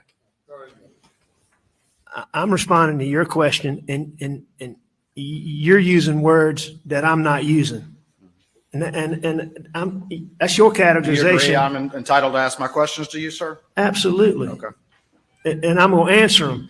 All I'm saying is I'm taking issue with the manner in which you're changing what I'm saying. So you And disagree this is a new story? You disagree with that characterization? yes, this is the first time that this is being told openly. And you disagree to my characterization that you've got a photographic memory about the details that have to fit now that you know these facts, but you're fuzzy on the other stuff that complicates that. You disagree with that? I do disagree with that. I think that Waters is breathing I think so heavily. that I have a good memory about a lot of things on this.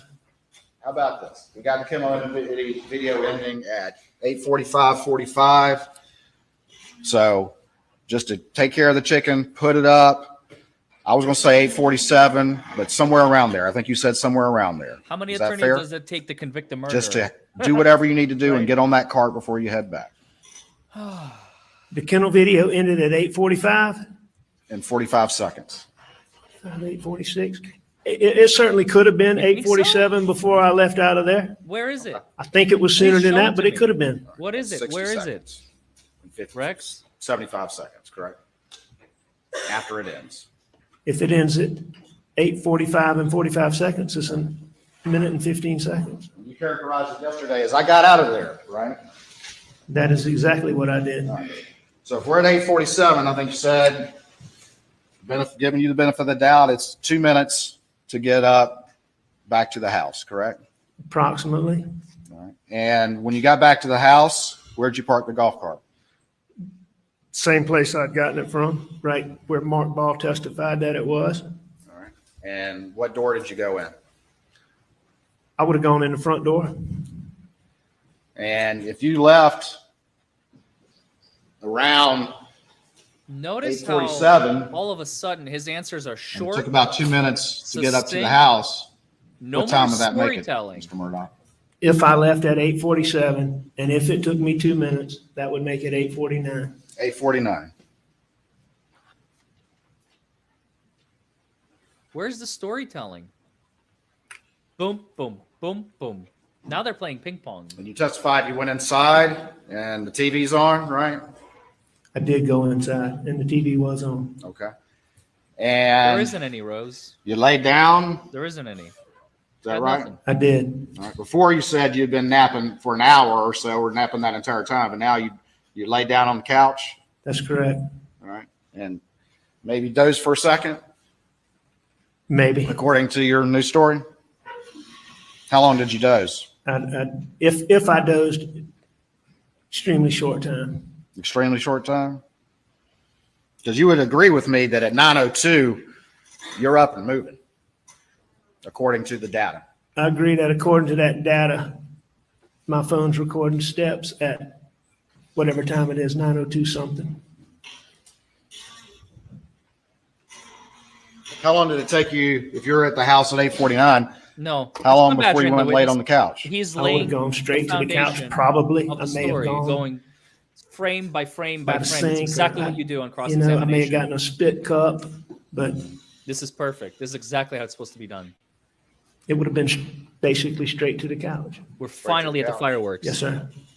And you're telling this jury that that's what happened, and you were back at the house at 8:49, They don't and you breathe. lay down on the couch and dozed for a second, and then you were They don't know. up with more steps in a shorter time period than you had done all day. Well, I mean, your number is 8:49. What I'm telling this jury is that I went down there, and when I took that chicken from Bubba, I would have said something to Mags. I got back on that golf cart, and I drove back to my house. After getting back to my house, I went inside, and in short order, I went to the couch. That's what I'm telling this jury. Did you go anywhere else in the house? That's not what happened, but that's what I'm telling this jury. Mr. Waters, I Oh, can't tell you oh. specifically about that. I don't think so, but I may have. Oh, choice of words, man. Did you have that tan Choice of blackout words. and a 12-gauge shotgun on that golf cart when you drove down there? No, You did? no, Did you see them when you were down there? no. No. So we got you back around 8:49 and you're leaving at 9:02, correct? And you didn't see any weapons down there. You just happened to be back there. You didn't hear anything at all. Did you hear anything at all, Mr. Murdaugh, during that time period? No, I did not. You didn't? Didn't you tell law enforcement that you thought you heard them pull up? Didn't you tell law enforcement that? I did think they had pulled up. All right. So that was that. You did think that? Yes. All right. So now you're saying there was a car pulling up? No, You didn't testify to that yesterday, did you, in your new version of events? That no, I don't, Can I help you? Mr. Waters, I don't believe there was a car pulling No, up. no, you're good. But You're that's good. what you told law enforcement, didn't you? No, I told law enforcement that I thought they Can had you do that pulled up. later? Like around But you're 1:30? saying you couldn't hear Thank you. blackout shots supposedly, but you could hear that, correct? I didn't say I couldn't hear blackout shots, but I'm saying that I thought when I got up from taking a nap, if I took a nap, but when I got up from laying down, as I was getting ready to go to my Yeah, mom's, it was housekeeping. there was a point in time where I thought Maggie and Paul had come back. You also told them that you thought you heard a wildcat, but maybe it was a person or something like that as well. No, that's not what I said. What did you say then? I said when I went outside that It's up, actually. It's on the there's door. a and she still ignored it. and a walked house in. cat Welcome that's to what that's small gone town wild, South and he Carolina. hangs around. He goes from hanging around the shop, goes from hanging around the house. Different times you might, and there'll be times you don't see him. And he had been around the house, and when I went outside, I believe that cat was over there. Okay. And you made a point of mentioning I that never- to law enforcement. I never thought it was a person. All right. But you made a point of mentioning that to law enforcement, correct? In the course of discussing it, I did tell them that. But you never told them all this new story that you've constructed in light of this trial. Is that correct? I did not tell them that I went to the kennel. I lied about that. And at the same time, you also looked at this jury and tried to tell them that you had been cooperative in this investigation. Other than lying to them about going to the kennel, I was cooperative in every aspect of this investigation. Other than lying to law Maybe the most enforcement, I was important very fact of all, cooperative. that you were at the murder scene with the victims just minutes before they died. Right? Oh, I did not tell them that I went to the kennel. But the truth is, We'll take a break at this time for about 15 no! minutes. Now Talking to the you're jury. what the fuck, man? Please Judge, I go thought to you the were jury biased. room. What are you Please not doing? discuss the case. You can't take a break here. Are you kidding me? This is fine. Finally, we're getting action. And the judge is like, you know what? I'm going to switch sides. I'm going to be on the defense for a minute. Wow. Oh my God, you guys. He said, do not discuss the case with anyone. Hey, man, Please dude. do not discuss your testimony with anyone during the break. All We'll right. be in recess for 15 minutes. 15 minutes. 11:35. Okay. Wow. Wow. What a start Tell a true story to the. is it's similar to a drunk getting Oh, oops. Sorry. That was the. I was like, well, who's talking? That was the video. Anyway, oh my goodness, you guys. This has finally, everyone is waking up. We're finally talking about the kennels. We're finally talking about where were you? What were you doing? Who were you with? Give me the timeline. Give me the play-by-play. Oh, so you're going to tell us all the facts with your photographic memory that you remember that help you, but anything that potentially hurts you, you don't remember, which is what police officers do all the time, by the way. And I swear to God, this is crazy. And the judge calls a recess right when like it's going down, right when he's got Alex's head nailed to the wall, like he's drilling into him, and the judge is like, "Oh, we're gonna take a break," and I'm like, "Okay, all right, judge. Hey, you're the boss man. Whew. This is nuts. This is nuts. Yeah, that break was definitely a lifesaver for Alex. I was not ready for that break call. Because even yesterday, the judge would let the thing run long, testimony would run long. But then again, you got to remember, we've also been going at it for almost like an hour, 45 minutes. So the judge had to find a spot to like, all right, we gotta time out. But at the same time, like that was like the worst spot. He couldn't have picked a better one. Like, oh man, that was terrible. That was absolutely terrible. But hey, so what do we got? What do we got? First of all, I'm wondering if the prosecution is going to put on a expert on like oxycodone, hydrocodone, uh, pills, like opioid pills type expert on the stand who's going to testify about whether or not the pricing of the pills makes sense. Like you spend $50,000 a week on pills, how many pills would you need to like buy? And just do simple math. In you know, and whatever the testimony is, like in order to spend $50,000, like you would have to buy, I don't know, like 500,000 pills, and you would have to basically be drinking 300,000 pills a day or something crazy like that. Like that would be a good expert for the prosecution to put on, you know. That it doesn't make any sense. It doesn't make any sense. The amount of money he was spending on the amount of pills that he would get. Obviously, the money was also going somewhere else. Now, do they need it?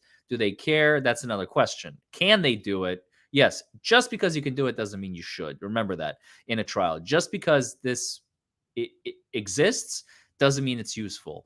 And if it's not useful, then drop it and move on to the next thing. You know, the jury's already got it. Maybe.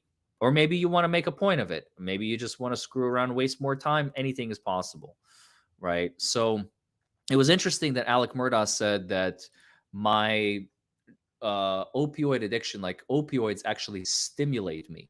So you ever have like caffeine put you to sleep? It's kind of like that reverse effect when your brain chemicals are not maybe like in the same proper balance. People are saying that people are saying that it was like um people who have like ADHD, I believe, ADD, ADHD, some sort of chemical imbalance in the brain. Okay, this is all speculation, very heavy speculation, but it is. Chat will tell you. Chat will tell you. Um, it is a real thing where you have the reverse effect. Like you take a stimulant like amphetamines and they calm you down. Think Ritalin. Think um, what's that other one? Ritalin, and I can't think of the other drug, but they're both amphetamines and they're stimulants. But if you're ADHD and you take Ritalin, what happens? It brings you down, right? It has the reverse effect. Same thing here. You take an opioid, Adderall. Thank you. Adderall is the other one. Adderall, um, you're naturally hyper, and the stimulant kind of brings you down, right? So an opioid, you're naturally kind of like down, and an opioid brings you up. So it kind of shows that he might be like undiagnosed ADHD. I mean, that's why he was such a good lawyer. He was a well functioning, like nobody could even tell that he was on opioids because opioids normally depress you, right? It's a central nervous system depressant, CNS for short, depressant. And a CNS depressant, as any police officer will tell you, like alcohol is a CNS depressant. Um, there are other, like heroin is a CNS depressant. Which is also, heroin is also an opioid. A lot of people who, when they get like get into an accident or whatever, they're hurting, they get prescribed oxycodone or hydrocodone. Then they run out of pills. They become addicted. They can't get any pills anymore because the prescription's out. They turn to heroin.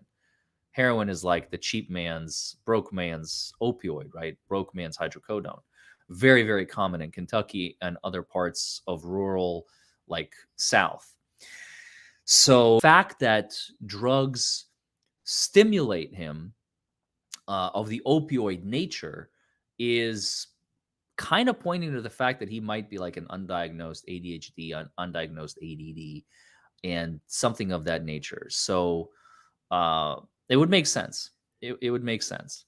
So they do give some people energy, but normally, and I wouldn't discount it so quickly. No way that he takes 60 pills a day. Somebody said at $20 a pill, let's say, because you're getting it on the black market. You're not getting it from a doctor, obviously. Well, we can do the quick math real quick. Let's take a look. Why not? Just for shits and giggles, let's do the math, okay? So let's say Alec Murdaugh was buying $50,000 worth of pills. $50,000 worth of pills a week. Okay. So that means he would spend about $7,200, let's call it $7,200 a day on pills. That's an insane number, but okay. $7,200 a day divided by $20 a pill, he would have to consume at about, assuming this math is right, he would have to consume an average of 360 pills per day. Now, he did say he consumed about 60 a day, right? So this is like 5 times, 6 times, almost exactly. So divided by 60, that's 6 times that number. That doesn't make any sense at all. At all. 360 pills a day. That's the math, if you believe these numbers. But again, could you argue he paid more than $20 a pill? Because he's getting it on a regular basis, so maybe the price is higher. I mean, I don't know. Even $20 a pill does not seems a little excessive to me. It doesn't. You're saying you'd be dead? You and I would, but someone who has been taking these drugs for 20, 25 years, trust me, I have seen with my own 2 eyes people admit to me how many drugs they have to take in order to, like, that's how people die. They go through like They're taking so much. They go to rehab, they come out, and then they remember how much they used to take of the drug. And now all of a sudden they die, they overdose because their body's tolerance is back to normal. So Be Real is a pharmacy tech. Ritalin is a brand name for methylphenidate. Okay. So Be Real, can you tell us, in your experience, how much would you estimate a hydrocodone pill would be on the black market?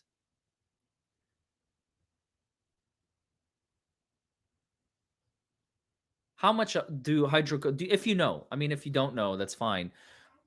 How much would a hydrocodone pill be on like the black market? There, yeah, M169 Adderall is Ritalin, is just generic. $1 to $2 per milligram, and he was saying like what 3,000 milligrams. So what is that? $6,000? There's no way. I don't know if they're knocking on my. Are you knocking on my door? I'm good, thank you. Do you not see the fucking sign, lady? Jesus Christ.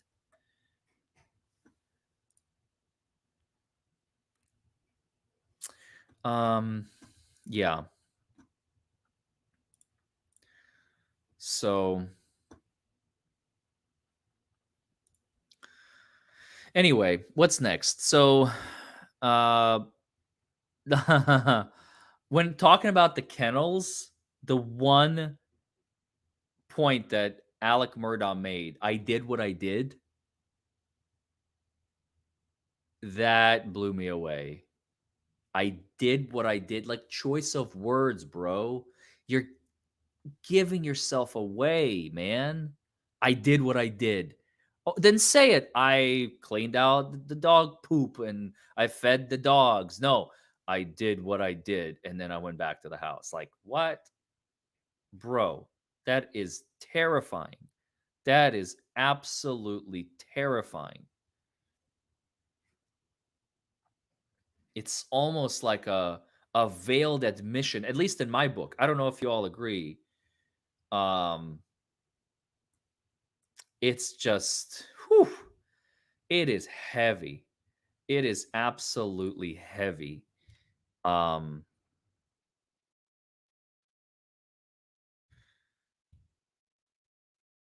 I wonder if the jury caught that.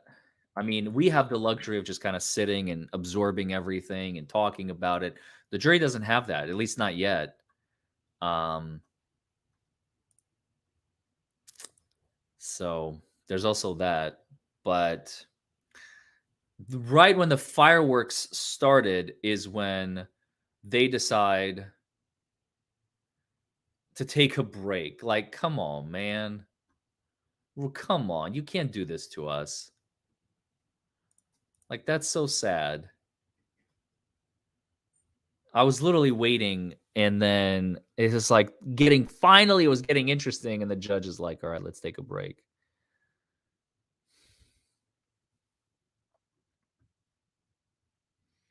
He's guilty as sin, says Pam, but a hung jury would be a win because they will be so much more prepared next time. If there is even going to be a next time, probably will be, but it's not going to be as interesting. That's for sure. Not as interesting as it is now. I mean, like, the whole world was shattering when even the media room was just like, whoa, he's testifying. Um, when I was in the media room today, I decided to kind of stick to my guns here in the hotel room. That way I can stream. Obviously, I wouldn't be able to stream like this from the media room. I'll be interrupting and bothering everybody in sight. And that's not cool. And plus, they have the big TV of the judge, and it would also be distracting. Like, it's a lot quieter in here. $60 a pill on a black market? Where, Richard? Holy mother of God. That is expensive. Here in New York, it's $10. Where is this $60 a pill, Richard? Like in Minnesota? Nevada? Like out west somewhere in the boonies?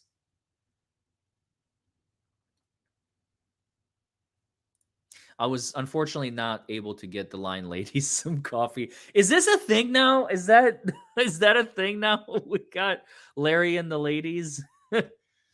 Larry and the line ladies. So one of the girls that I was talking to, the one behind me, after the stream went out, I actually started talking to them a little bit more. And one of them, I think named Melissa, not the one in the green, the one in the blue with the sunglasses. She's, I think her name's Melissa. It's either Melinda or Melissa. I didn't really ask her. She just kind of mentioned it. I actually we agreed. She's still standing in line. It was like a group of 5 of them. If I can bring them some wine, if I can bring them some wine, she'll hold my spot for me. We're gonna do a tit for tat. So I'll bring her wine and she'll hold my spot.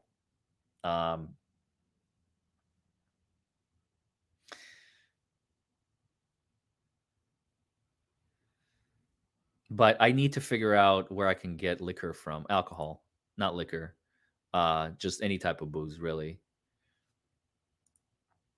I need to get wine for her. Like I'm not serious. I'm not joking.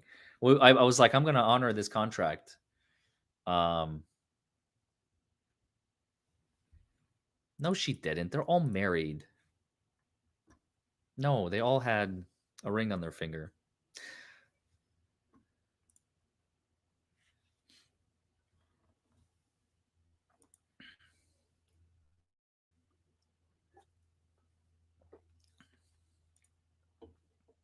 I'm keeping a watchful eye on the stream. Looks like we're still on a break.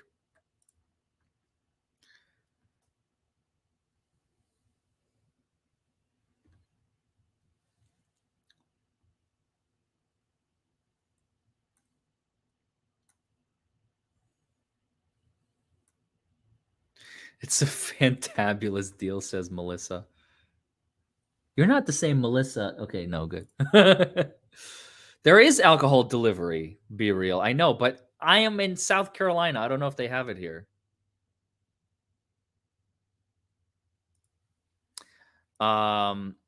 Chat does know all. Adderall is not generic for Ritalin. I goofed. It's an amphetamine salt drug. Oh, well, there you go. Okay, you know what, Pumpkin? I'm not going to check it the hard way. All right? Just leave it alone. Are you all trying to get Larry married while he's in South Carolina? Jesus Christ. You all are just trying to get me hitched. Chat, you're killing me. I swear to God. Stop trying to hitch Larry up. Larry will get hitched when Larry will get hitched on his own terms, not on Chat's terms. Chat's like, oh, you don't want to get married, Larry? All right, we'll marry you. Like, not us, but we're going to find you someone. There was somebody commented like on 3 tweets in a row a few weeks ago, and they were like, I have a daughter that would be perfect for you. And I'm just like, Jesus fucking Christ, man. Oh, God.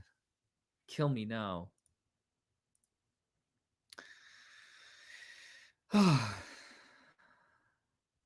Hashtag marry Larry. No, let's not. No, no, no, no, no, no, no, no, no. How about no? You know what? No.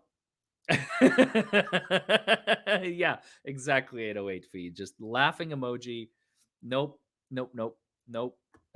No, thank you. No, no, God, no. Please stop. Anyway, what else is new? Let's check our messages. No, I got no messages. Damn it. At least I got a solid connection now. Yeah, exactly. Do you really want to lose the DUI guys' daily streams? Like I'm gonna be taken by a lady of the night every night. You know, my lady of the night.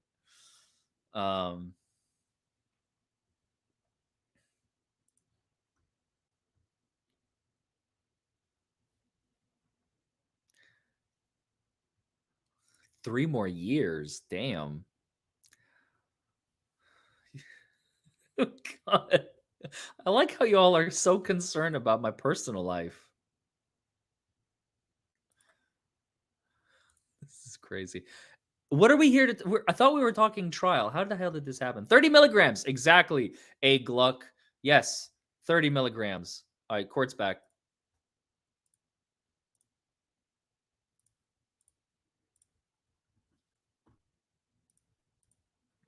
Saved by the court. Remind everyone in the courtroom that there is to be no reaction to the testimony.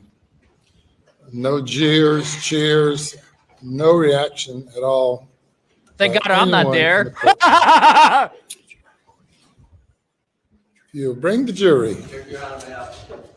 On the record before the jury comes in. There'll be an opportunity to put something on the record. If it's regarding an objection, it can be done later. Yes, sir.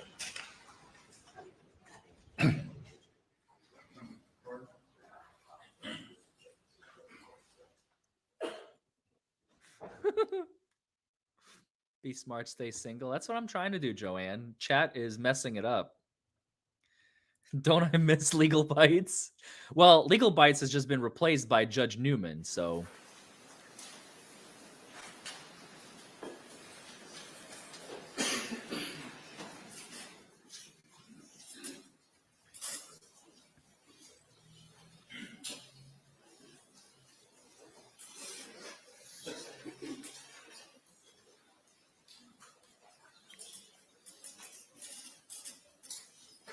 I do want children. Let's get back to the trial, though, shall we?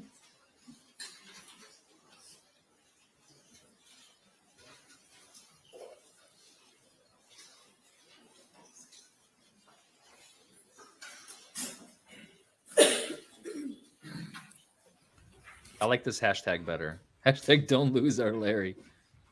Don't lose our Larry?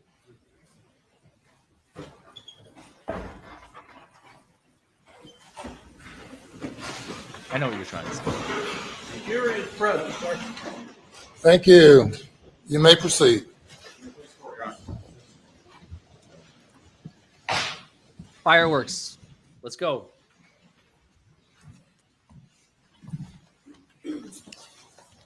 When you picked up that chicken, was there any blood on it? I don't believe so. Did you wash your hands or all? At that point in time, I don't believe that I did. When you say you were there, you said Maggie was nearby you. Is that correct? Right by me. Was she messing with the hose at all? At that time, no, she was not. Did she mess with it the entire time that you were there, according to your new facts today? While I was there, she did not touch. She was not fooling with a hose at all.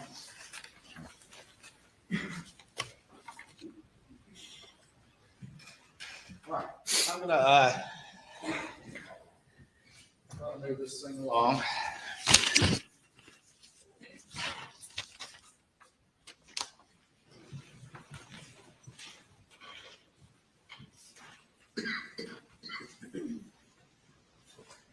I'm gonna put up on the screen states 519. which That's is the kind of death condensed glare timeline. you can only Like that get computer from a input, lifetime opioid user. It's just a deathly hollow, empty stare. It's so sad. It truly that part is sad. So many years of drug use have completely scrambled his brain to where he can't really feel anything without drugs, probably. It's the condensed timeline, Mr. Griffin.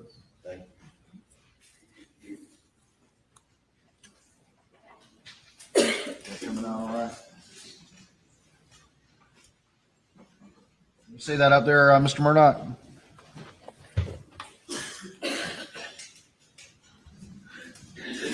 Yes.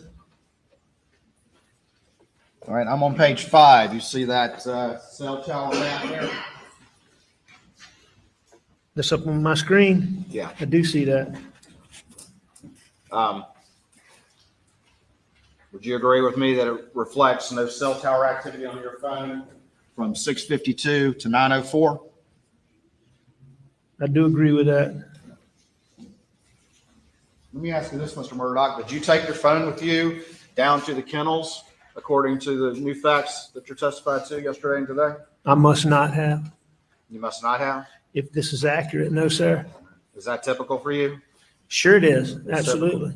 Okay. Tell me why that's typical. If and when I'm going, now, it would be unusual if I was going out for any extended period of time, or if I was going even on the property, if I was going somewhere for an extended period of time, I would usually have my phone. But for me to go knowing that I'm going to the kennel and coming right back, that's not unusual at all.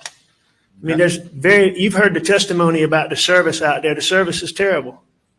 You have to be in a particular spot. All right. And you have to find a spot. So the answer is you don't know whether or not you took it down there Body And I believe service, that I you just probably answered it. didn't based on this data. based on this, but unlike your photographic memory about other things, you don't remember whether or not you had your phone on you. Mr. Waters, I've never claimed to have a photographic memory, but I do not specifically remember if I had my phone that night. I do not dispute it based on this data, and that's not unusual for me. Just like you don't remember, according to your new story, the last conversation you had with Maggie. No, I remember having my last conversation with Maggie. Looking at this screen, you have the map up there. We're on page 6, and it shows you arriving back at Moselle at 6:42. You don't dispute that now, is that correct? No, that's what this data appears to show. And looking at the data, Oh, thank you. moving on to Paige. page 7, you have Paul arriving about 7:04. Is that correct? You don't have any reason to dispute that? Well, that's what it says. He arrives at 4147 Moselle Road, which is the address of the shop.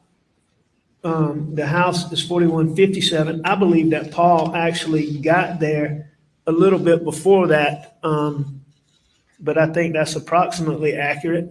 I Okay. think Paul got there a little bit closer to 7 o'clock. All right. You would agree, though, that's the earliest data point that reflects his presence in Moselle? If that's what the records show. Yeah, You don't 'cause dispute that? he's not in a I don't position- dispute that if that's the earliest data Justify. point. But again, I believe he got there a little bit earlier. And I tried to look at these records to see if I could, if that could be refuted. And I believe he got there a little closer to 7 or a little bit before 7. Yeah, that's a good point. You looked at these records a lot before you had your testimony yesterday and today, didn't you, Mr. Murdaugh?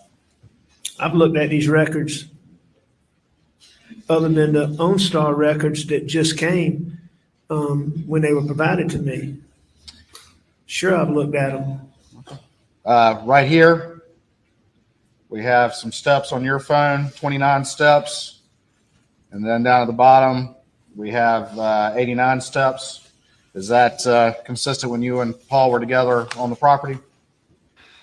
I mean, sure, we would go to different locations on the property. Sometimes we would get out, sometimes we wouldn't. We'd get out and walk around. We'd look at stuff. We'd do things. For example, you saw me messing with the tree. There'd be other ones. We may get out and look at a feeder. Maybe other ones we get out and look at hog signs where hogs are rooting. So it would be perfectly consistent with what Papa and I were doing that day.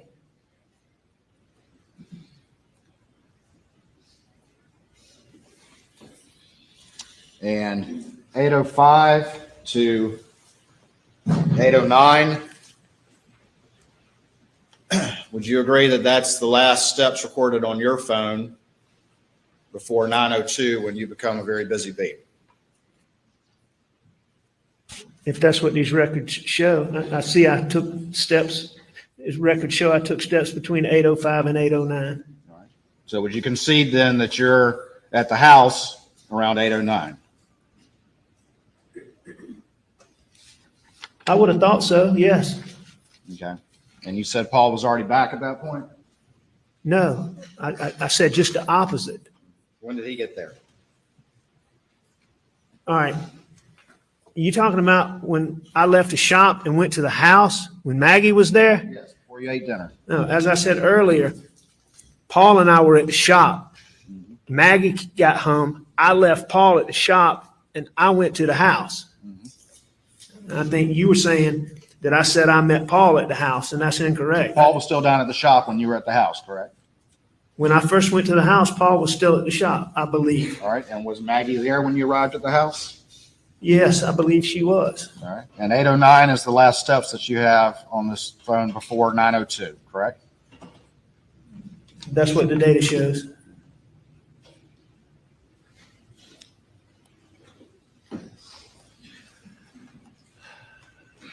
Looking now at page 15.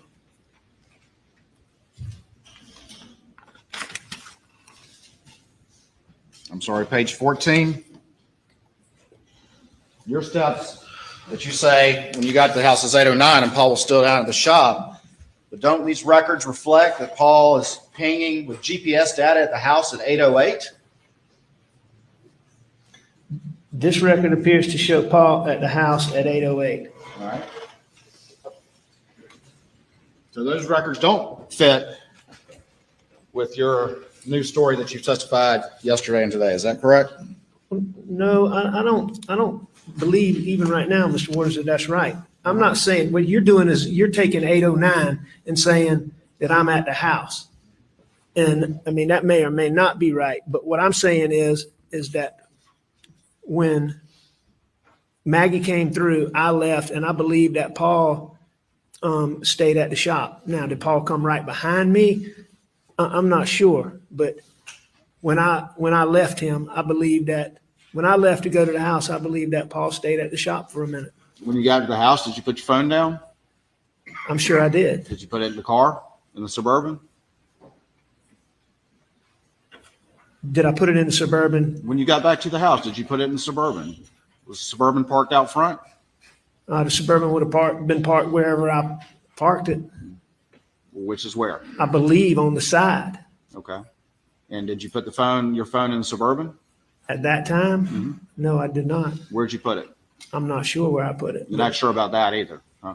No, I'm not sure. When I went in the house, I'm not sure where I put my phone. I would think that I put it down somewhere, probably by the couch. Didn't you testify yesterday when you were being asked by your lawyer about that pause in Alameda when you were leaving, and you had a very specific recollection of your phone had fallen down in the crevice and you had to pick it up and get it out? You remember testifying to that? I do. But you don't remember what you did with your phone when you got back at this point, huh? I mean, Mr. Ward, those are two distinct, different things. I'm coming in the house and I put my phone down. I don't have a routine spot that I put it in right on this corner or right there. You know, Yeah. I would assume that when I went in the house, I put it somewhere either on the table, you go by, going to the couch. I may have taken it to the bathroom. When I took a shower, it may have taken me a few minutes to go to the shower. So I can't tell you exactly where I put it. That gospel story is an awful specific recollection when you need it to try to make the new story that this jury's hearing and everyone's hearing yesterday and today with the data, correct?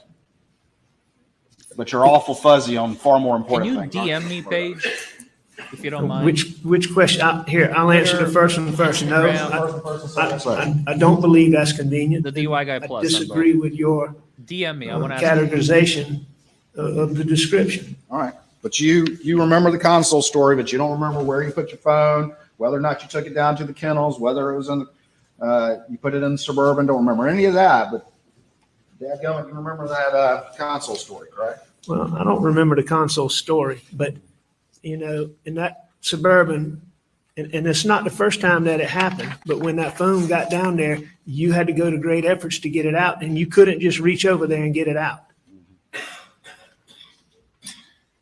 All right. You say when you got to the house that Maggie was already there? Yes. Okay. And we saw your last steps were at 809. Well, that's what you saw when this data recorded my last steps, but as you heard this testimony too, Mr. Waters, you know, that's not a precise, that's not a precise, you heard the testimony, you know what it is. Well, how did you get back to the house? Remind us. From the shop? Yeah. I went in a white pickup truck. Went in the white pickup truck. Okay. And when you got into the house, where did you go? we've already discussed this. I took a shower, whether I did things for a moment before I went to the shower. I'm sure I talked to Maggie because she'd been gone. And if she came through the kennel, which I believe she did, we only talked briefly. So I would have talked to her, but I would have quickly gone to take a shower. Okay.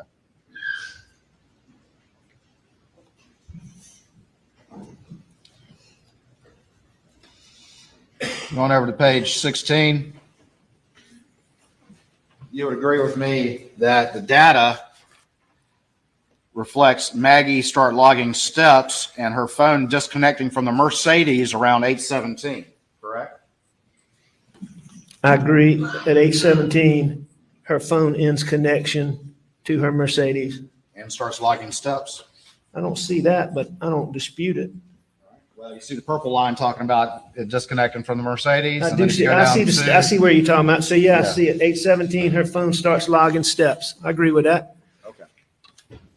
So would you concede that that appears to be when she arrived? No, I don't believe that's when she arrived. I believe that, I mean, it was very normal for Maggie, when she's driving to jump out of the car, run inside, go to the bathroom, do things, and either send me or Paul or go back or Buster or go back to her car herself and unplug her phone. So, I mean, I agree that's when her phone's unplugged, but I believe that Maggie got to the house a little bit before that. That's the whole reason why Paul and I went to the house. Okay. But you're saying Paul arrived after Maggie. I'm is that what waiting you're for the saying? prosecutor to finally get somewhere. At the house. at I this believe point in so. time. Yes, sir. Okay. That's what I recall. And Paul arrived at the house after I arrived at the house, I believe. Okay.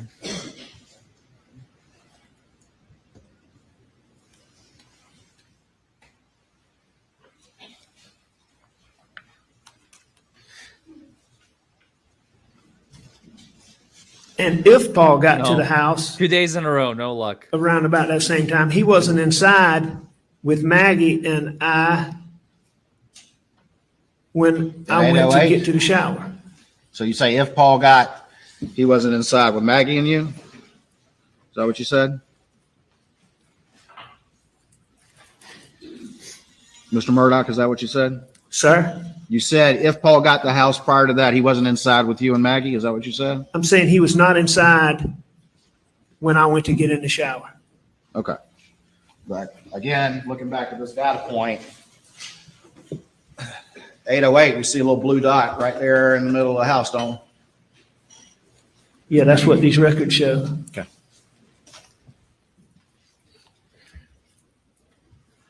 And it also shows that circle that folks testified to what the range of what it could Yeah, absolutely. be within. So, I mean, it clearly could be. Look at that circle. Look at what's right in the middle of that circle. Almost like somebody drew a circle around the house, don't you agree? Yeah, I do. But also in that circle is where you would park a truck if you pulled up. All right. So, and I'm not saying that he wasn't in the house at some point in time there. But when I went to get in the shower, he wasn't in the house. And he very easily could have been there and been parked in the yard. All right. We're going in circles, folks.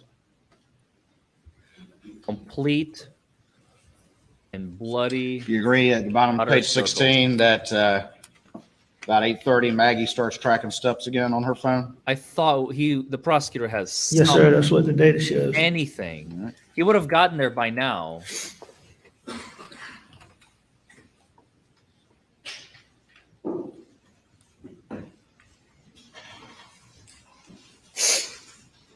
Oops, hit the wrong button. And you would agree with me that about 8:38, Paul's phone shows him back up at the kennels. Well, yes, sir. I agree that at 8:38, let me see which one. It's hard for me to figure out which one of these rings, but at 8:38, it shows Paul in whichever one of those rings is 56 meters wide.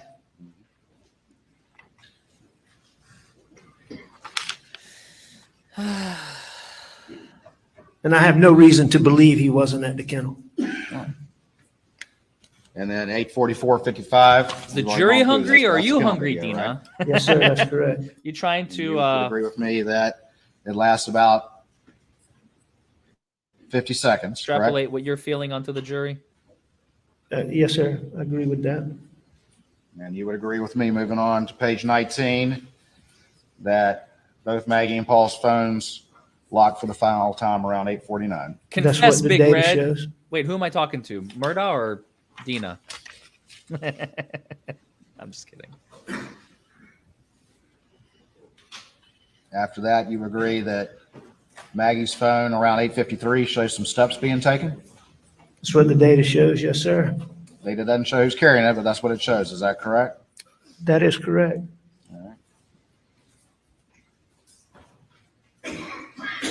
And then you would agree with me that from 9:02 to 9:06, your phone finally comes to life and starts showing a lot of steps. I do agree with that. What were you doing? I was getting ready to go to my mom's house. Getting ready to go? I thought you took a shower already. You were just laying down on the couch. What all you need to do to get ready to go to your mom's house? I mean, there wasn't anything to get ready in that aspect, Oh, but sorry, I fell was getting asleep. I ready to apologize. go. I was preparing to leave. Doing I what? snoozed off for a I don't minute. know if I got up, went to the bathroom. I don't know. I can't tell you exactly what I was doing. That's far more steps in a shorter time period than any time prior, as you've seen from the testimony in this case. So what were you so busy doing? That's, Going to the bathroom? no, I don't think that I Did you get on a went to treadmill? the bathroom. No, I didn't get on the treadmill. They can do whatever they Jog in want, place. Dante. No, I didn't jog in Jumping place. jacks? No, sir, I did not do jumping jacks. What were you doing, Mr. Murdaugh, for those 4 minutes? Preparing to leave for my mom's house. What? What does that mean? I mean, you're in the front room on that couch where you say you laid down. The Suburban's just right outside. What all are you doing? I don't know if I got up and went to my room, went to the gun room, went back in the, Doing what? You've been so clear in your new story about Went to everything. the gun room. What were you doing during these 4 minutes? I disagree with your assertion about every detail. I don't recall. I know that I was getting up and I was leaving. I was going to check on my mom. But specifically what I was doing, I don't know.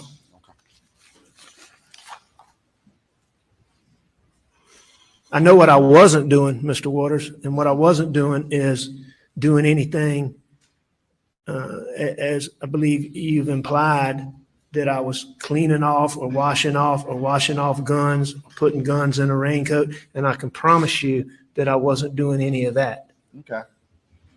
Also, during this 4 minutes where you've got 283 steps,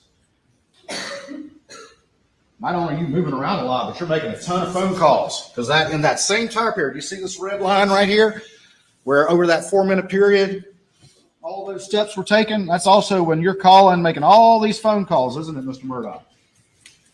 Well, I made the So when phone you're running in calls. place and making phone calls, is that what you're doing?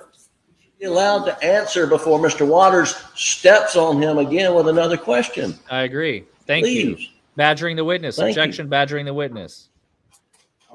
That's a badgering the witness. Whoever asked that earlier, that's an objection badgering the witness. You were making all these phone calls while you were taking all these steps. Would you concede that? Where you don't remember what you were doing? Well, I was making phone calls and that shown here. At 9:05, I called my dad.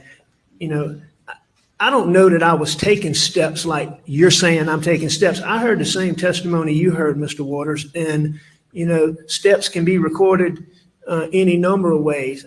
I don't have a specific recollection of walking around. I don't know if I was hitting my phone like the guy showed or doing whatever that makes steps, but you Also, know, you were hitting your Well, phone like that while you were making all these phone calls? hang on, no, sir. What I'm saying, Oh Mr. my Waters, I don't know God. that. I'm just giving you an Oh, example. You're saying come on. that I'm running around taking these steps, and while I'm doing that, I'm making telephone calls. What I will agree with is that this data shows that there was 283 steps recorded on my phone. And sometime during that period, I made certain phone calls. Okay. All right. So not only for whatever it is recording steps, but you're also making a ton of phone calls, including missed calls to Maggie, who is 1,100 feet away, supposedly. You're using the term a ton of phone calls. Yeah. What I agree is that I made the phone calls that are listed on these call data records, which, you know, are very normal phone calls for me. Do you know why so many phone calls were missing from the log around this relevant time period when law enforcement downloaded your phone on June 10th? From my phone? Yeah. No, I don't. Did you delete them, Mr. Murdaugh? Not intentionally. Just around the time of June 7th, all these calls are missing, but you had nothing to do with that between June 7th and June 10th. No, sir, I did not. And I did not delete phone calls from my phone. Mr. Waters, one of the most important things in this whole thing for me has been getting this data that I believe would exist. Phone calls and phone records would be part of that. I've been in enough civil cases and used phone records enough times to know that you delete a phone call from your phone, it doesn't disappear. So I can tell you, this jury, and everybody who's listening, that I did not intentionally listening? delete phone calls We're listening. from my phone. Yeah, because you started talking about you're a former prosecutor, correct? And former lawyer doing civil cases. We went through that yesterday. And boy, you're busy bee on that phone right out of the gate at 9:02, right? Objections overruled. Am I a busy bee? Yeah. I am using my telephone at, I think I call at 9:05, I start and call my dad, and I agree that I made other phone calls. And one of the first things you start talking about with law enforcement is these calls that you made to Maggie. Correct? You recall that from your first statement to law enforcement? One of the first things that I said to law enforcement, Yeah, that's one of the things you talk about. I'm talking about with your interview with Special Agent Dave Owen. I don't remember that being the first thing we talked about, but First things. if Mr. Owens asked me about it, then No, you brought Sure. it up, didn't you? I did. You don't recall? No, I don't recall. Would you dispute me if I said you brought it up? That I brought up, what, brought up Your what? phone, Mr. Murdaugh, your phone. Phone calls to Maggie? Yes. That I brought up phone calls to Maggie to David Owens. I'm asking you, is that one of the things that you talked about in your first interview with Dave Owen? That you pulled out your phone and started looking at it, that you brought that up? Do you recall that? Well, but that's not what you asked, Mr. Owens. You asked me, was that the first thing that I talked to him about? And that was the discrepancy. I certainly don't dispute that Mr. Owens and I talked about phone calls. Yeah. But that's not what you said, so just to be clear. Well, the real reason, Mr. Murdaugh, is that you as a lawyer and prosecutor are up at 9:02, finally having your phone in your hand, moving around and making all these phone calls to manufacture an alibi. Is that not true? That's absolutely incorrect. So that's just another circumstance and coincidence in this particular case. Right around the time that you lied to law enforcement about maybe one of the most important facts in the case. Which he admitted. Comment before the question. It is an absolute fact that I am not manufacturing an alibi, as you say. How do you remember so much detail about everything else, but you don't remember what you were specifically doing to generate 283 steps while you're making all these phone calls in the same 4-minute period? I remember unequivocally, without any doubt, with as clear a mind as I could have at any time, that I never manufactured any alibi in any way, shape, or form, because I did not and would Wiping not his head. hurt my wife and my child. So why So can't I you know remember for a what you were fact doing? that I never, ever, ever created an alibi. Why don't you remember what you were doing when you were so busy for this 4-minute critical period? I do remember what I was doing. Other than I was getting ready to go. Well, that's because that's what I was doing.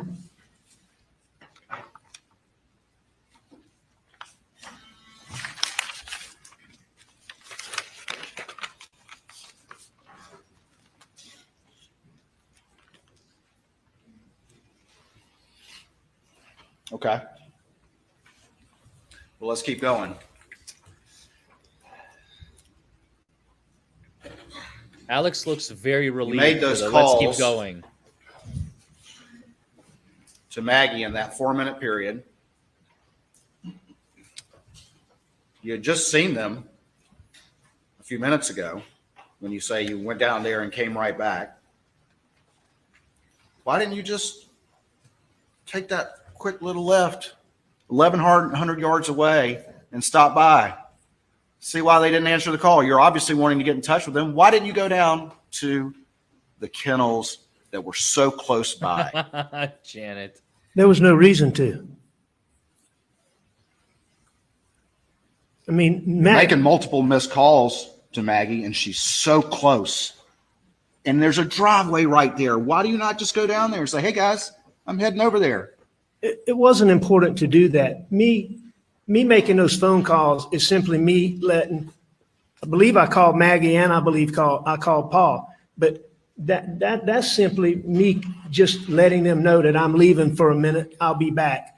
The fact that they don't answer is not unusual at all. Now, it is odd. It is unusual that they never call me back. But at that moment, the fact that there's a missed call when I know they're on the property, I mean, that doesn't even register at all. That's perfectly normal to try to call somebody who's on the property and not be able to get them. And as far as not going down there, there was no sense of urgency. Maggie was with Paul. You know, she should be as safe as she could be.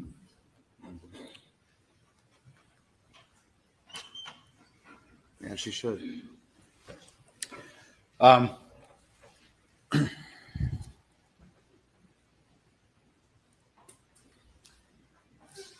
Did you talk with Maggie about going to Alameda when you were at the kennels? No, I don't believe I did. Did you talk with Maggie about going to Alameda during supper? I know that we had talked about it. I had talked, I don't believe we talked about it at supper, but we may have. I know that I had talked about that I was going to go over there. And then I decided that I wasn't going to go over there. So what was your conversation at supper? Tell me specifically, if you could, please. I About can't, going to Alameda. I can't tell you that we specifically talked about it. The only thing that I can tell you we specifically talked about at supper was Paw Paw. All right. And what was the conversation?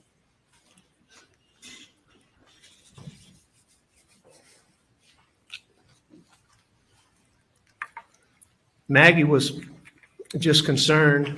Paul had been having, for a young person, Paul had been having high blood pressure. And he's very resistant to go to the doctor. And this has been going on for a little while, but lately Paul's feet had swollen. And for a 22-year-old to start having swollen feet concerned both of us. And it particularly concerned Maggie. And we talked about that. Okay. Mm-hmm. Okay. Did y'all More talk about sympathy? Mr. Randolph at all? I'm sure we did. Do you remember that group text coming in about whether or not anybody was going to go see Mr. Randolph at the hospital the next day? Do I remember it coming in? Yeah. I don't remember it coming in, Because but you didn't read it till the next day. But I've seen the data. why didn't you? Did you ever text the group and say you were going to Alameda at all? No, Did you and Maggie ever specifically discuss her going along with you to Alameda? I don't believe that we did. I know that there was a point in time where I said Maggie might go, but it's highly unusual for Maggie to go and visit just my mom. That whole situation, it just made Maggie sad, and she didn't like to go. So You, I don't believe that we did, but I do acknowledge that at some point I said she might go for some reason. You told law enforcement on multiple occasions that, first of all, Maggie was planning to stay at Edisto the night of June 7th, correct? I did say that. All right. and you also said that you came to find out that she came home of her own accord, correct? You told that to law enforcement. Is that true? She did come home of her own accord. That she decided on her own to come home because she was worried about you. Isn't that what you said? I did say that, and I believe that to be the case. All right. But since despite what you told law enforcement, we've since seen the text that you actually called her and asked her to come home on the night of June 7th. No, sir, that's not correct. That's not correct? No, sir, that's absolutely not correct. All right. So you heard your sister-in-law, Marion, testify to just that fact of a conversation she had with Maggie, but you're saying that's not true? I don't believe that's what Marion said. No. And your defense put in this exhibit 107, where Maggie texted Blanca and said, Alec wants me to come home. I've seen that. I agree with that. Is that it up on the screen? Oh, I've got the wrong input here. I'll just hold it up. You've seen this text? I have seen that. Mr. Waters, the only dispute I have with what you're saying is you're saying that I called Maggie and wanted her to come home. I always wanted Maggie to come home, and I would have talked to Maggie about coming home before she ever left to go to Charleston and to Edisto. And I can tell you this, and I didn't realize this at the time, but I realize it now, that Maggie was already undecided about, now I didn't know this, but Maggie was already undecided about staying at Edisto. I can promise you that, because Bubba and Grady were in their kennels, as y'all well know, that night. That day, if Maggie was certain that she was spending the night at Edisto, at a minimum, Bubba would have been with her, and probably both dogs would have been with her. It was very unusual for her to spend the night anywhere without one of us or those dogs. So you're that saying, tells me that when she left that morning, she was already seriously thinking about coming back. So you're saying that you never called her and had a conversation that day asking her to come home, specifically on the night of June 7th, 2021. Maggie and I had a couple of phone conversations that day. What I'm telling you is that before she left, no, I don't believe we had a phone call about that. We may have discussed it during the phone call, but I didn't make a phone call to her to ask her to come home. I had already told her I wanted her to come home. I always wanted her to come home. You heard Marion say that too, that I always wanted Maggie with me. Maggie thought enough of it to talk about it with Marion, didn't she? The fact that I wanted her to come home? Correct. Well, sure. I mean, that's what Marion said. So you're denying that you called Maggie and specifically asked her to come home that night? I didn't make a phone call to Maggie to ask her to come home that night. I asked Maggie to come home long before she ever left. And I probably asked her again each time I talked to her, but I didn't make the phone call specifically for that, as you're saying.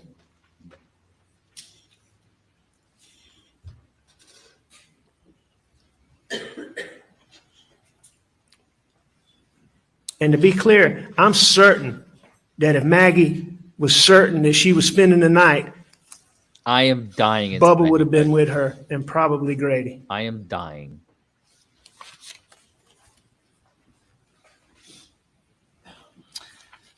All right.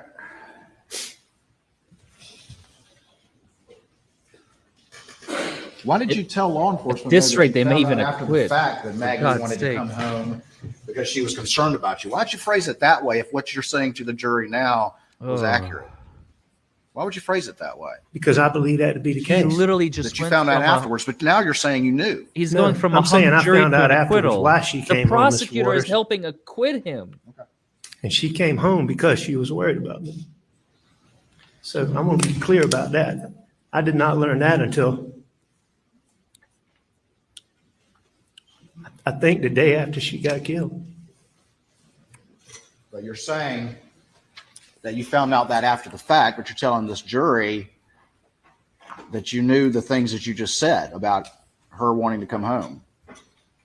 And you were unaware of what Marion would say at that point either. No, I'm saying at that time, I had not thought about Bubba and Grady. Since that time, I've thought about that. I'm certain of that. At the time, I thought Maggie was staying at Edisto. All right. She was going to Edisto to meet the people, Couldn't to agree do the more, work. Jenny. Maggie loved to stay at Edisto. There's no doubt about that.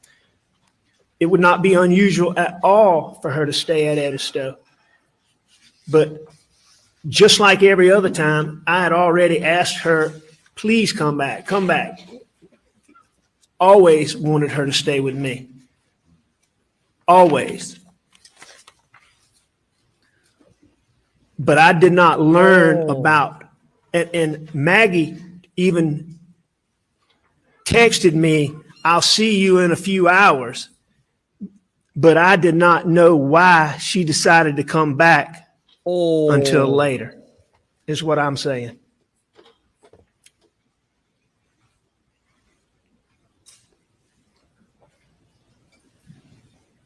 And I learned it from Blanca. Blanca actually showed me the text that she sent her talking about being worried about me.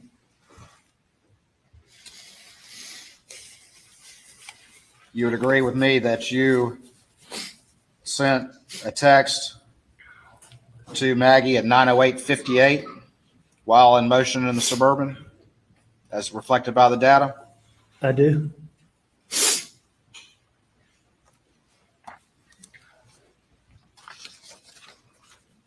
Which was because I couldn't reach them by the telephone and I wanted them to know where I was. Okay. Which is what we do. And you got to Alameda around 9:22? I believe that's correct. I can go down to it. No, I don't have any reason to dispute that.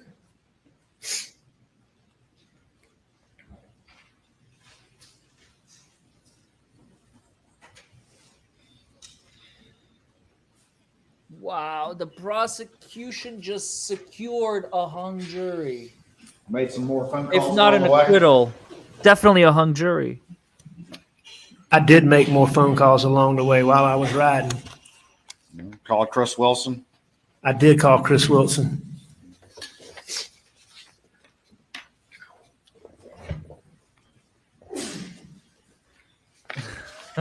Bridget, that's a great theory, but I don't Had a think short that is conversation correct. with him. I don't think that's right. But it's a cute that right? theory. I did have a conversation for however long the record show, About 131 seconds. That sound about right? if that's what the record show, 2 minutes. Called your brother, John Marvin, for about 106 seconds, including connection time. Does that sound about right? That does sound about right. What are you asking him about, man?